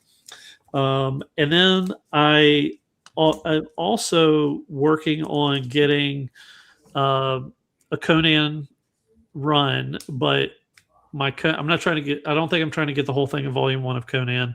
Of course, who knows what's going to happen? But but I have been trying to get all the John Buscema books, and so there was a chunk that I needed. So I got 161, 162, and I'm looking for either if he did the cover or interiors. Copycat. So, there's some that speaking Rich's language right now. I don't mess around. I'm just going after them all. yeah. I mean, but so I'm down to, I think after this I'll be down to just like 4, I think, of John Buscema stuff that I have. I mean, I have a big run of like 23 through 150. But is there anything better in the world that feels better than an 80s Marvel? I mean, comic book, the newsprint especially, or newsstands. It's just, I love that cover. 60s DC. Marvel. Don't trigger Johnny. And then this is an Ernie Chan cover, but John Buscema did the interior. So it's a good cover. So I got those, and then another a lot of his work. Probably a regret for not picking up all of it when it came out was the last volume of Incredible Hulk. So I'm kind of picking up some random issues of Incredible Hulk, all the Philip Kennedy Johnson stuff. I didn't like. I love Nick Klein, and he wasn't always on it. Doing the interior art, so that's what kind of threw me off with some of it. But after reading like Infernal Hulk and getting into some of the later ones in this series, whoa, you go too fast. Go back to that one. That one had a great Werewolf by Night. Yeah. Ooh, that's good. Okay, yeah. Yeah. That's so cool. this is also really cool. Yeah, it was annoying. He was like, he did every other issue, and it was just like at first he did all of them, and then he switched to every other, and very annoying. Yeah, so I got a big chunk. I love this cover too. This is like one of my favorite. That was really cool. Yeah, that cover is just too good. It's so good. So that's what I picked up from that sale, and then I've been working on a Ghost Rider run. So you got to be close. You got to be close, Adam. Yeah, and number 8. So I'm down to I think 5. So yeah, I'm getting there. Yeah, but the most important thing that I got today. So I think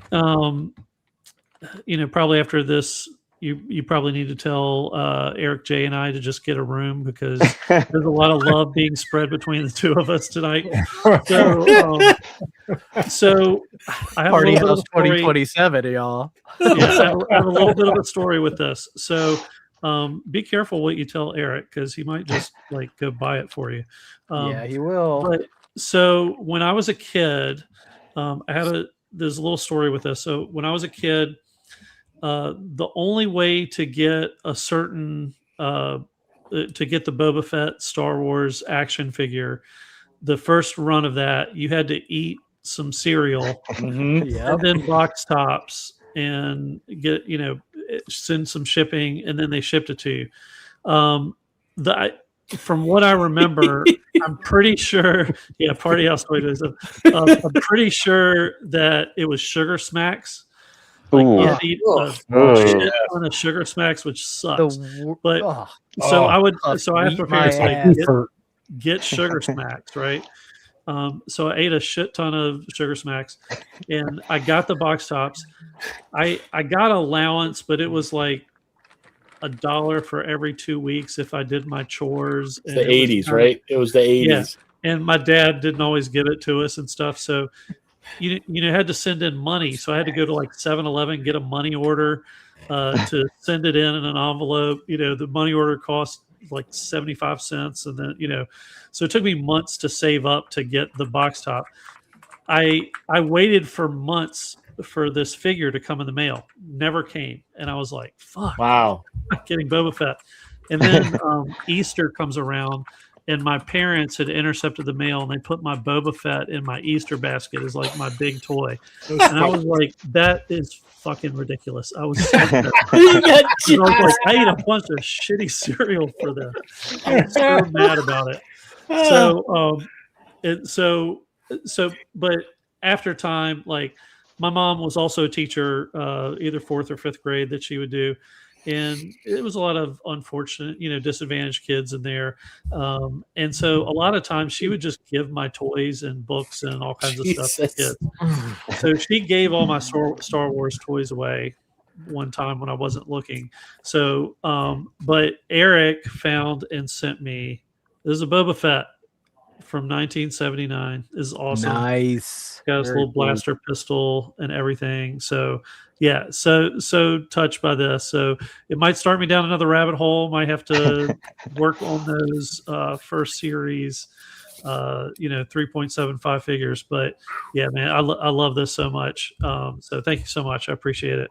Yeah, no problem. Very cool. Nice But job, Eric. That's it for me. Very, very cool. Freaking awesome I know. story. Hey, Eric, I'm really looking for a Batman 20 from 1940. Tell him how special it was to you. What was it, a steel Shaq figure with the cycle, right? Yeah. You need the motorcycle for this. Or was it the Legion and Cosmic Boy? Eric T had a costume change backstage. Yeah, I did. We'll get to that in a second. I wanted to show this first book here last week, I think it was, but Johnny wasn't here, so I saved it. I think it was the previous week we were talking about certain cartoon comics, and he wanted this one to come back. So I went and dug it out for him. But it's Fat Albert and the Cosby Quit. We saw a VHS tape. Wasn't it a VHS tape, Eric? Yeah. Mhm. Yeah, we saw a Fat Albert VHS tape. I think I have a one of the seasons on DVD. I think if somebody gifted it to me for some reason, but yeah, We have love two Fat 8-tracks at my parents' house of Fat Albert that we listen to. They're still there. So I've been saving that for you, Johnny, for a while. But okay, so my pile, I actually thinned it a little bit. Some of the stuff is I went to a con this past weekend. I saw Johnny there, and I spent, as it says down below, I spent all my monies at a con. So first one I'm going to show isn't actually for me. It is for young Alex. I think I got him hooked. So I found this, and he said he grabbed a bunch, but this was one that was missing in this group that he found. I'm like, oh, you got to have Savage Namor. Look at that top piece, man. Well, that's the very first work by Jay Lee. Jay Lee, yeah, this is his first, yeah. Stop it. So- It is? Yeah, first Jay Lee. Wow. I had a couple of years ago, I got him to sign my copy of this. So Alex, now you got to get it signed. Yep, if Alex has it Heroes Con, he can get Jay right Lee to sign it. right down there. there. Yeah, put Yeah, it right there, or right across that Please piece get it shell. signed on the cod piece. That's not a cod piece, I guys. think That's that's- just his business. I think that's called the teabag signature. I think that's what you request. Maybe he'll remark it for you. But I usually don't get the exclusive comics at the Fan Expo. They usually have so many of them. But I'm a fan of this artist, and when I saw this, I couldn't resist it. Oh. And they actually changed the title so it says "Escape from Chicago." Oh, You didn't pay $500 to get Kurt Russell to sign it? Very, very. Yeah, I wish I would have loved to, but yeah, I saw a different celebrity that's going to come in another video soon. So, only took 2 hours to see him, but yeah. So I did get one exclusive. Long line. I can attest to that. Now, reason I did a costume change is because Johnny is part of the influence in here because he sent this to me. I got a signature. Nice. So this is by Jimmy Pel. Am I saying the name Pelmonti? Is that how you say it? Palmiotti. And he didn't even charge me because when I walked up with this book, first thing he says is he goes, "Get out of here." But he proceeded to tell me the story behind this book, how it started, where it went, how he was given. How many pages is this? 30 some pages, and a week that he had to ink it, and all this kind of very interesting story behind it. So, yeah, I started down a little rabbit hole with this. So I got one. Nice. It's a start. Very cool. Very cool. Yeah. Yeah. He just enjoyed seeing something completely different than what he was seeing all weekend. That he loved it. he was That's what I thumbing love through to it, do. talking about the story and stuff. So it was a lot of fun. It was a lot of fun. Now, Johnny, would you crack your slab to get a 4th sig on it and resubmit? I would with a witness, just so I wouldn't have to pay to get all the others Yeah. recertified. So one of the celebrities or creators that was there, not a comic creator, but a cartoon creator was there who worked with Filmation, Hanna-Barbera in the 70s and 80s was there.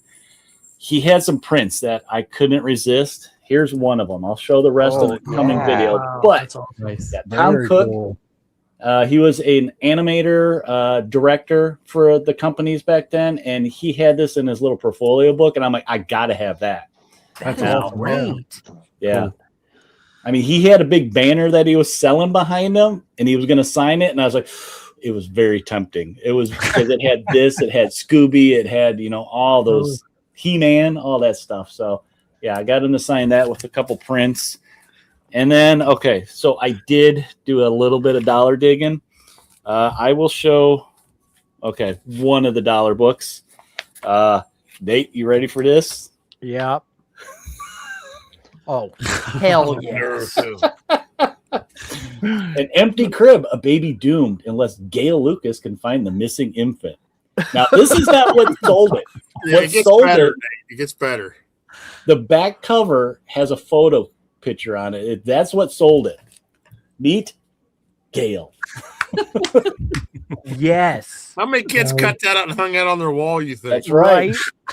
It's hard to find that with an Conway. intact back Yeah. cover.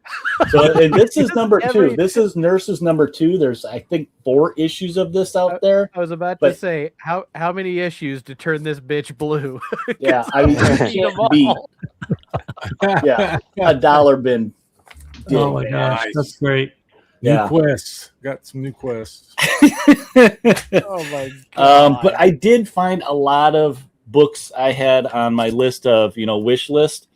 Here's one right here. I found, these are always hard for me to find. I found so many Scoobies this weekend that I couldn't say no to them when I found them. But this one from Team Up number 18 with all the puppy dogs. That's so good. That's a great cover. It's so good. Ace, love it. Dino, all of them. As soon as I bought this one in number 20, I turned it blue.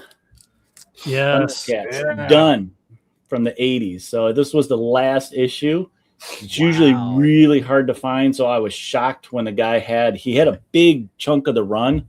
And I was like, maybe he has the ones I need. And I was going through and oh, there's one. Kept going. Oh, there's the last one. So I was shocked that he had it. And did you for pay? the price too. Did you pay 35? I got a little bit of a deal. He knocked off like $5 with That's- this and some of the other ones that I got because I got a bunch of other stuff too. I don't so- think 35 is bad, man. No, for- it's for not. that. That's usually like a I've seen it for $60 book, 50 I think. plus. Yeah. Yeah. Here's one for Johnny. It's his favorite artist, Mm. Nice. but it's Battle of the Planets 0 or half. It's the Wizard half. Little Wizard preview. Got a nice little certificate there. That's what makes it official. Yeah, it's Yes. official. I'll go cash it in from Wizard now. Yes. Here's one for K Munin. Sorry, K Munin, but I couldn't resist Lois in a tiger outfit or actually No, cheetah that's outfit. great. That's a good one. She doesn't have a tail either. She's just pretty- no, pretty she's Buffalo Billing it. She's just tucking Yeah. it. 124. So I think that was a half price book. I got a bunch at a Wow. place that was all half price, including this one, which was a big grail on my list. Oh, nice. I can't go without showing an ape cover, but yeah, it's Sergeant Gorilla. You can't Yeah, pin a it medal is. on a gorilla. Yeah, You can't. They hate it. awesome That's book. That great, dude's man. sweating. What a great cover. And then this one was actually a gift from Chris at Cheddar Comics. He actually got this from Maria Wolf, who threw in a couple of them, but this was my favorite one. More apes. Oh, Oh, nice. And she signed it right there. I love Maria Wolf. Ah, that's So, wonderful. yeah.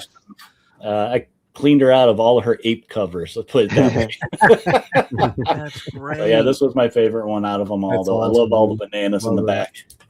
Did you get to And chat with her at all? A little bit, yeah. I chatted with her on Friday, so it wasn't too busy. She actually had some time. She wasn't like rushing to get any drawings done. And then my big book for the weekend, most of my books were general, just me digging, but I looked and asked at every dealer if they had this. I only found 3 of them. This was the one that fit my price range, I call it, because I was holding a $400 one. I was like, yeah, that ain't gonna happen. But it's this one. It's 107 Strange Tales. Wow. It's early Namor Torch fight. It's classic Kirby. He wrote this. He drew it. Awesome cover. I've been hunting for a nice copy of this. Like I said, it's a little rough. It's got a little, chunk right there missing. But for the price, I don't know if you guys can see that. Whoa. Very not cool. bad. Yeah. Compared to the $400 one I was holding. Yeah. Either. Yeah, Nice colors on it too. It's really sharp. Yeah. Yeah, it looks good. I think on the average, this is like I've seen. I know a couple of pressers that could probably clean that up. So this was my big book of the weekend. I'm super excited. I've been kind of recently going down since I completed his series this year. I started going, what else is there? Well, he's on a lot of covers, so those are what I'm chasing now. This and Gorillas. Namor and Gorillas. Are you going after Tales to Astonish? Some of them, yeah. I've been picking up. I did get a couple there this weekend with him on it. I'm avoiding the ones that he's not in the cover because I don't care. Yeah. I want his cover. So, but yeah, that's a little preview of Fan Expo Chicago. Very cool. Cool. I just want to say he left out a big part because every time he walked up to the booth I was working at, he's like, look, and it'd be like 45 gorilla books. Yeah, I imagine his Fan Expo video is going to be either multi-parts or like an hour long. Yeah, I got to decide on that one. Yeah, so for me, I got this book in the mail in an order, and I'm like, why in the hell did I order this book? So I had to ask the group of people here, guys, why did I order this? And Adam immediately is like, oh, I know why.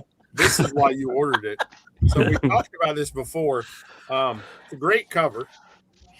National Lampoon magazine. I want to say also, I looked this guy up. This is a $2 million house that this guy lives in. Oh, whoever originally bought this book lives in a $2 million home. Nice placement of the label too. Yeah. I mean, it's got to cover the good bits.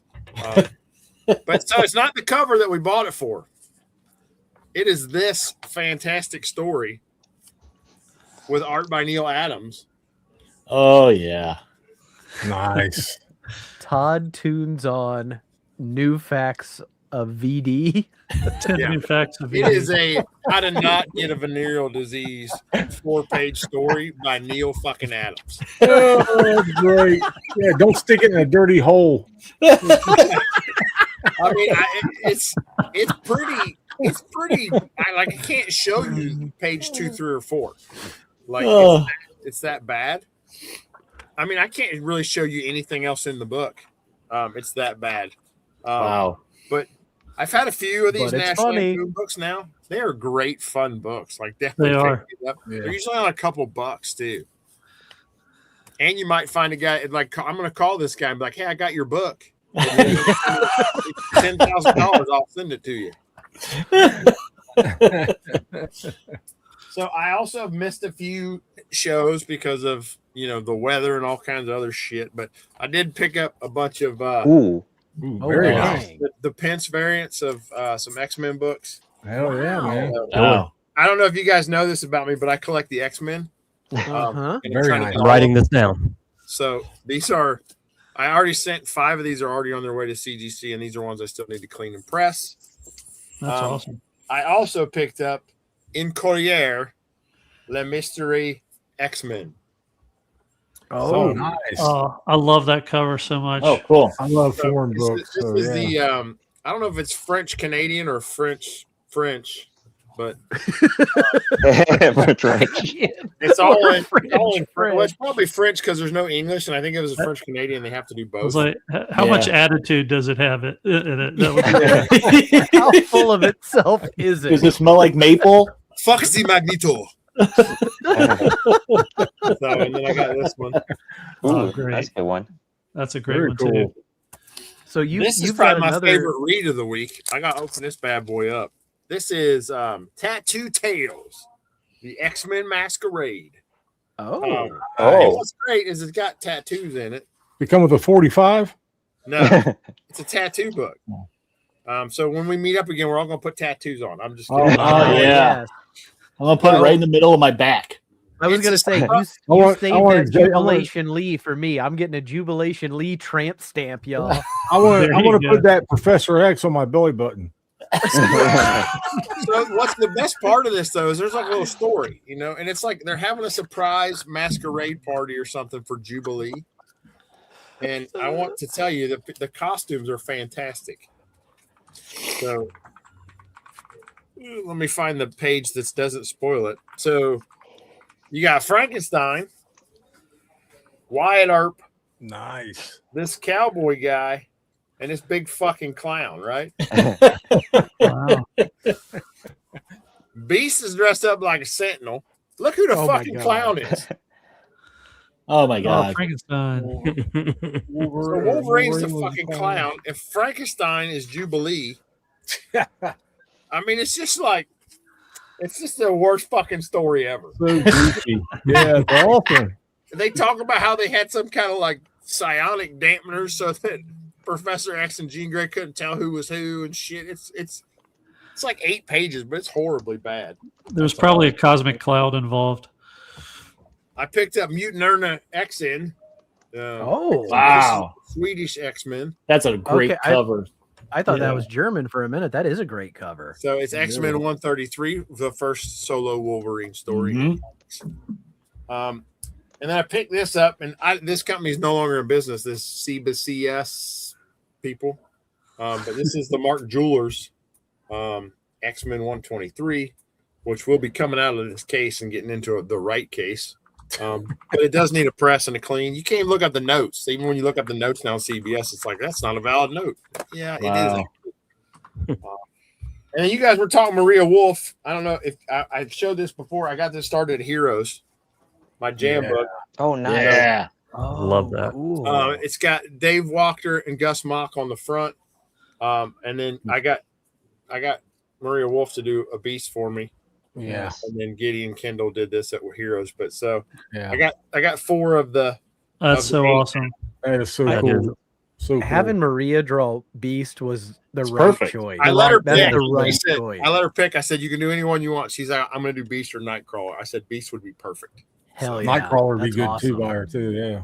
So then I got this. This is my jam piece I started. Oh. It's an X with all the good guys are in the X, and then I got bad guys in the triangle Negative. part.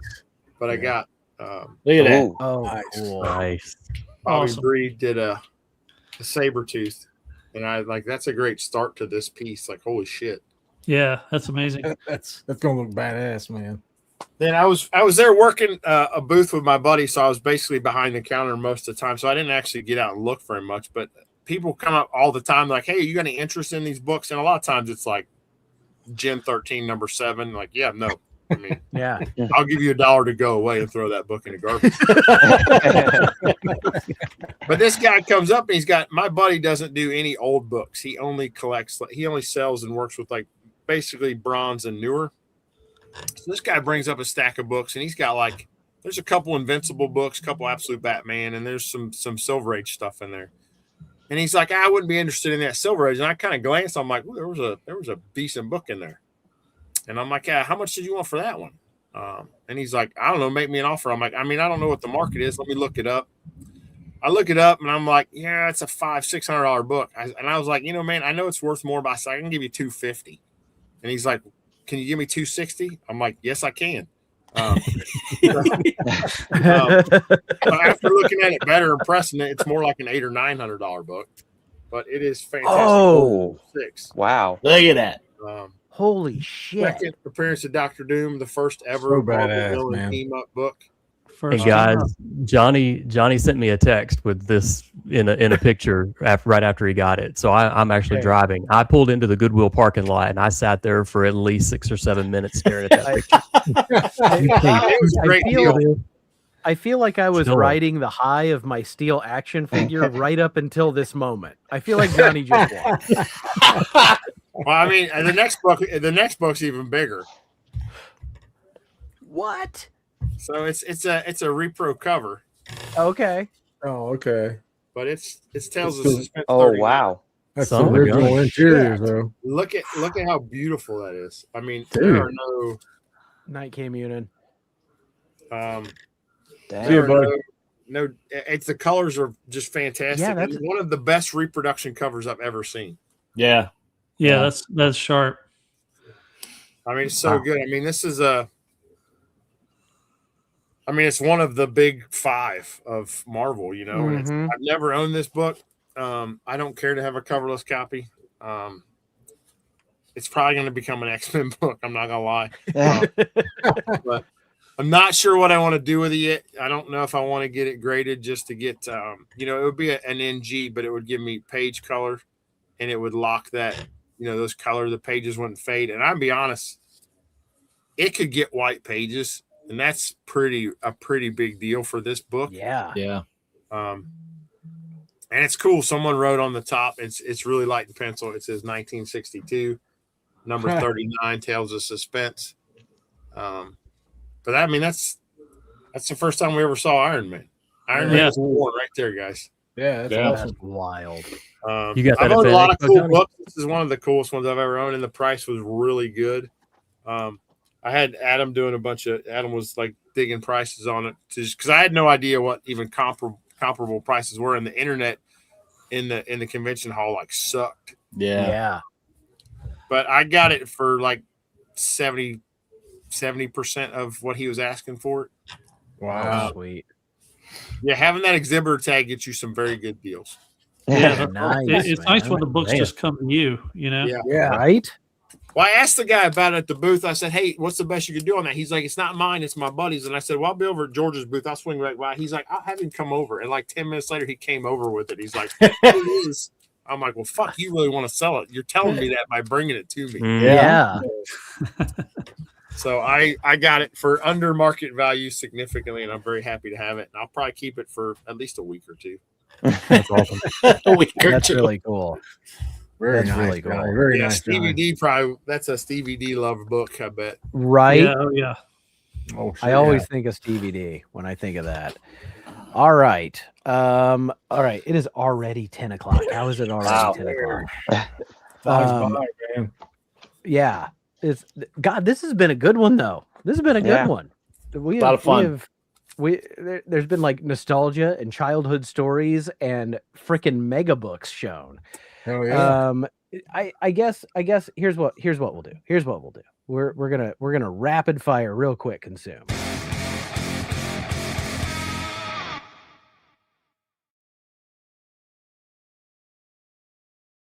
I have About not none of looked this at this shit. at all. Sorry, y'all. You're gonna have to click your own covers, but we're gonna go row by row here. I'm gonna be honest. I've dropped off Absolute Green Arrow. I know Rich. Really? Really? I did. I think I missed issue 3, and I just didn't grab it. So I don't okay. know if I'll get 3 and 4 tomorrow or not. But I'm definitely not. Oh shit! I thought I hit Panini. I'm not getting that Wonder Woman reprint. I thought it was new. I am getting American Caper in the second row, and maybe Archie. What are you getting, Adam? Avengers Armageddon. I'm getting that. So Okay. Aliens for me. That Wonder Aliens. Woman's a reprint? The Wonder Yes. Woman's a reprint. It's number Yes. 16. I thought it was Oh, the new okay. issue. It's not. It's not. I'll be getting a Green Arrow for sure. You'll get Green Arrow. Yep. Green Arrow Who's and still- Flash for me. Let's see. Are you getting World's Finest still, Eric? I'm still loving it. Yeah, it's still a lot of fun. So let's see here. Now there is a new Bug Wars. I Yeah. ended up dropping that series, but there's a new Bug Wars mini coming, so I figure some Yeah. people might grab that. Catwoman. I'll be getting Catwoman. Okay. And Daredevil. Man, I know my shop won't have it. If they do, I will 100% buy it. That Death of Power is a really dark homosexual take on the death of Superman. Okay. I don't know yeah. how to say it other than that. My Yeah, friend David Garage Geek picked a lot of it up, and he and I talked about it. It is insane. It is insane. What book is that? It's called Death of Power, and so Rick's issue like, I'm in. 9 and 10 are both solicited here. I don't know. Oh, it's Dead it's Acre already number been 2. running. Be getting Dead Daredevil, Acre. Deathstroke. Hey, Dead Rich. Acre Daredevil. tomorrow. Rich, Dead Acre. we got another end of life, buddy. End of life. Yes. Can't Yeah, wait. you hooked them. Yep. I'm so glad I got someone else reading it. It's I so hope I damn can find good. Dispatch number 2, so I can continue that. Well, let me know if you can't, because I know my shop will have it. Okay. Excommunicated, is that? No, I'm thinking of Estuary. You guys are getting Yeah. Estuary. Estuary's done. That's where it's done. New G.I. Joe. I'm definitely getting G.I. Joe 25. Are you going to That's click coming. on Gun Honey? No, it's a reprint, and I'm not clicking on those other ones for a really good reason. But why? Dude, this current run of Gun Honey is filthy. Like, Yes, I it mean, is. it's filthy. It's gratuitous. Did you But get the it's- oversized one that came out a couple weeks ago? I didn't, but I thought about it. I really did. It's good. Like, it's such a good like spy noir book. It really I would is. want the undersized one. That would be more. I want Gun Honey to be okay with the undersized one, if Yeah. you know what I'm saying. If Destruction Be Our Lot, we get number 4, guys. Yeah. So those of us that are getting that. Battle Beast. I'm kind of I don't know. I might grab the Clive Barker just because it's so stupid. The facsimile of the Harrowers, whatever that is. Oh, Clive yeah. Barker's I so remember weird. that. I got Right? the Pinhead one that came out a week ago or whatever it was. I saw you did. Yeah. Last Starfighter. I'm going to tell you one book I'm really excited to get is The Really Last good. Driver. Me too, Matt. Okay. Mainly Last because Driver it's got a was good. Mustang on the cover, right, Matt? Yep. Yeah, they've got a quote unquote wraparound cover that's not a wraparound cover. It's a around. horizontal cover. No, And that's known as a reach around cover around yeah, here. sorry. Yeah. Well, it's not even that. It's a horizontal cover. Yeah. I am tempted by the Treasury Edition reprint here of Batman. That's one that I've never owned.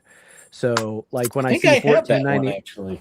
I don't have that one, and $14.99 is Scroll not down there. bad. Yeah. Lucky Devils number 9. I'm collecting that, and I think that might be the last issue. Rich, did you see M1 this Monster Mad Race magazine League with for me. That's what I was Frankenstein? just looking at, man. Yeah, that's awesome. It's not bad. Definitely M1 $5.99. for That's me. not bad for a Mad magazine, to be No. honest. Only the Savages are left. Yeah, only Savage are left. I'm getting that. Getting And that. then let's see. Mark likes Junk Punch. So I was thinking about getting this Oni Press Shell Shock, like, you know, they're doing that Yeah, DC and I'm they're gonna getting do that. a war book. It's $9. How many pages is it? Ew. It's a thick bastard. It's a thick bastard. All Yeah. right. That's Well, what then she it's on my said. it's on my maybe list if it's a thick bastard. But Check it it- out it- at least. I will say the one-offs that they have done, EC has done, have been great. Like the romance and the western and that kind of stuff have actually Freaking been red coat. pretty solid. Yeah. I'm getting Last Starship. My God, the whoever did the art on the last 2 issues has been just killing it. Holy shit, it's good art. Turtles, I'll get Turtles. Thor is hitting 800. That's a thick That's bastard cool. too. I'd be lying if I said I wasn't tempted by Tailspin. That's an era of Disney cartoons I was really into. Oh, yeah. But The new yeah, but- tankers and aliens. I think the aliens show up in that one. Vampirates. I know some of you were getting that. Oh, number 2. Okay. And we're at the bottom. At the So bottom. we did Man. a quick one. But here's the thing: if I got- people want to see what we picked up, they'll watch our YouTube shorts and our Yeah. reels tomorrow, because we'll all make one. Because Not Johnny. Well, Johnny won't, but the rest of us, we're whores, and we just want your love. So,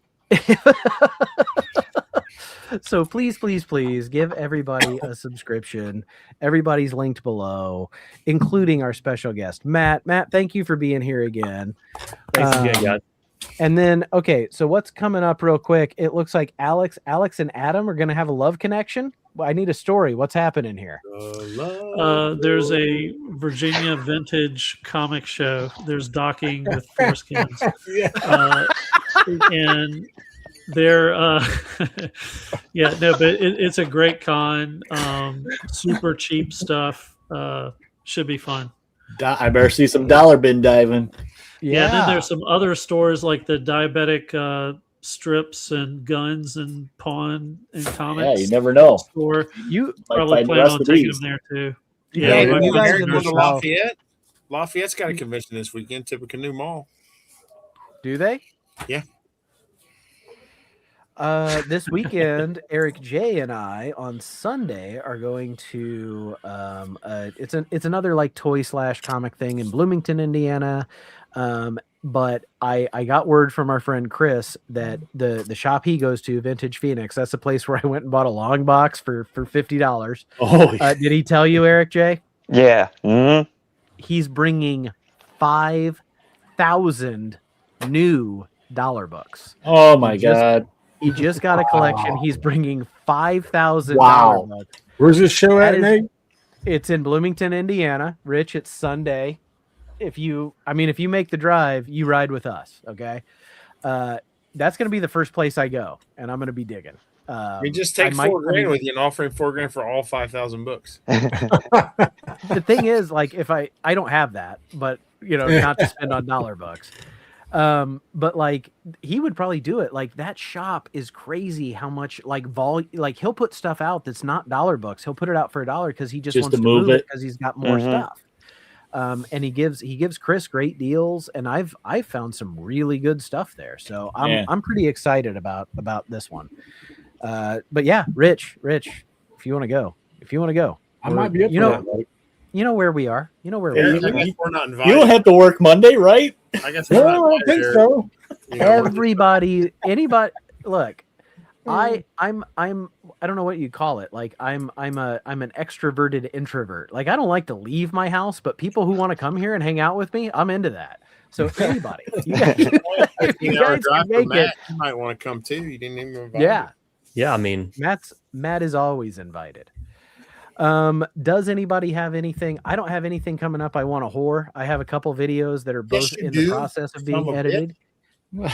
I don't have anything that I want to whore like for my channel, but Johnny, I will be a guest on his show on Sunday for Public Domain Theater. Yeah, this newest thumbnail may end up on a shirt. It's probably my all-time favorite. It won't be coming out till next week though. It's internal only right now. We've explained that to anyone when you're just wearing a good old boys. We got previews. So earlier, my brother-in-law Frank, he made a comment that he was listening to a Boy Meets World podcast, and then Topanga, who's a character on that show. I don't know. I don't watch that shit. But she called somebody a Jimmy Olsen, and he said he understood that reference because he watches this. Yeah. So Frank, if you want to go dig for comics at the Bloomington Convention Center, we'll be there on Sunday. Yeah. And we ain't leaving until they kick us out. Anybody got something they want to talk about? I do. Rich? Saturday on the live show at 8 p.m. Eastern, we have Mike from Warehouse Collectibles. Cool. It's a guy that he bought a warehouse of a bunch of boxes of toys and comics and stuff, how Mike puts it, that hasn't been opened. It's from the late 80s, 90s or something like that. But we're hoping that maybe the guy will want to open some stuff or show some stuff off. So we'll see how it goes. And just Nice. Cool. So that's it. All right. Oh, Matt? I do want to say about one thing later. Let Matt you go do first. it now. No, you Okay. cut Yeah, go in. ahead, Eric. You cut in. This is Go one for it. talking about my bulge. He did a great job of correcting my bulge. Hey, just trying to play wingman a little bit, you know. How many reference pictures did you send, Eric? Yeah, look at that shading there. Your number one fan wasn't here tonight, Eric. If We're watching the chat. if the nightcat wasn't dropping yeah. the panties, that bulge is doing it, brother. Yeah. That bulge is Hell doing it. yeah. Yep. Yep. But yeah, thanks for letting me go, Matt. Yeah. I don't know how I'm supposed to follow that.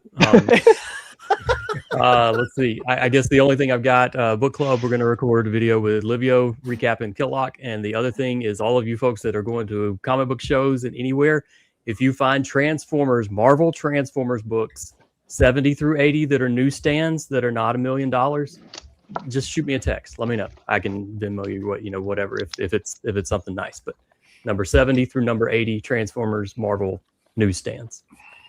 Or if we find them and we just send them to you to be nice, right, Eric J? We'll be on the hunt. I got Tower of Toys this Friday. Back to kind of things back to normal for me since the con threw me off a little bit. But I will be doing solo, and I will be doing stuff I found this weekend at Fan Expo. I still need to force my way on there, Eric. I mean, Yeah. he keeps I still got a stack of math toys over here. We got stuff over here to open. Everybody here can grab 10 figures. They haven't Yeah, unboxed I yet 'cause know. they're waiting for an invite. Yeah. Hey, you go solo. It's fine. It's fine. Go solo. I get it. Hey, I was on his show. Look, they're still sitting on my desk. Hey, Eric, this is what I've got waiting. If I can. Oh, I can imagine, Matt. I can Everything imagine. over there on top of that cabinet. Wow. Oh, dang. Well, before we cut All out right. public domain this Sunday, come check us Yeah. out. Yep.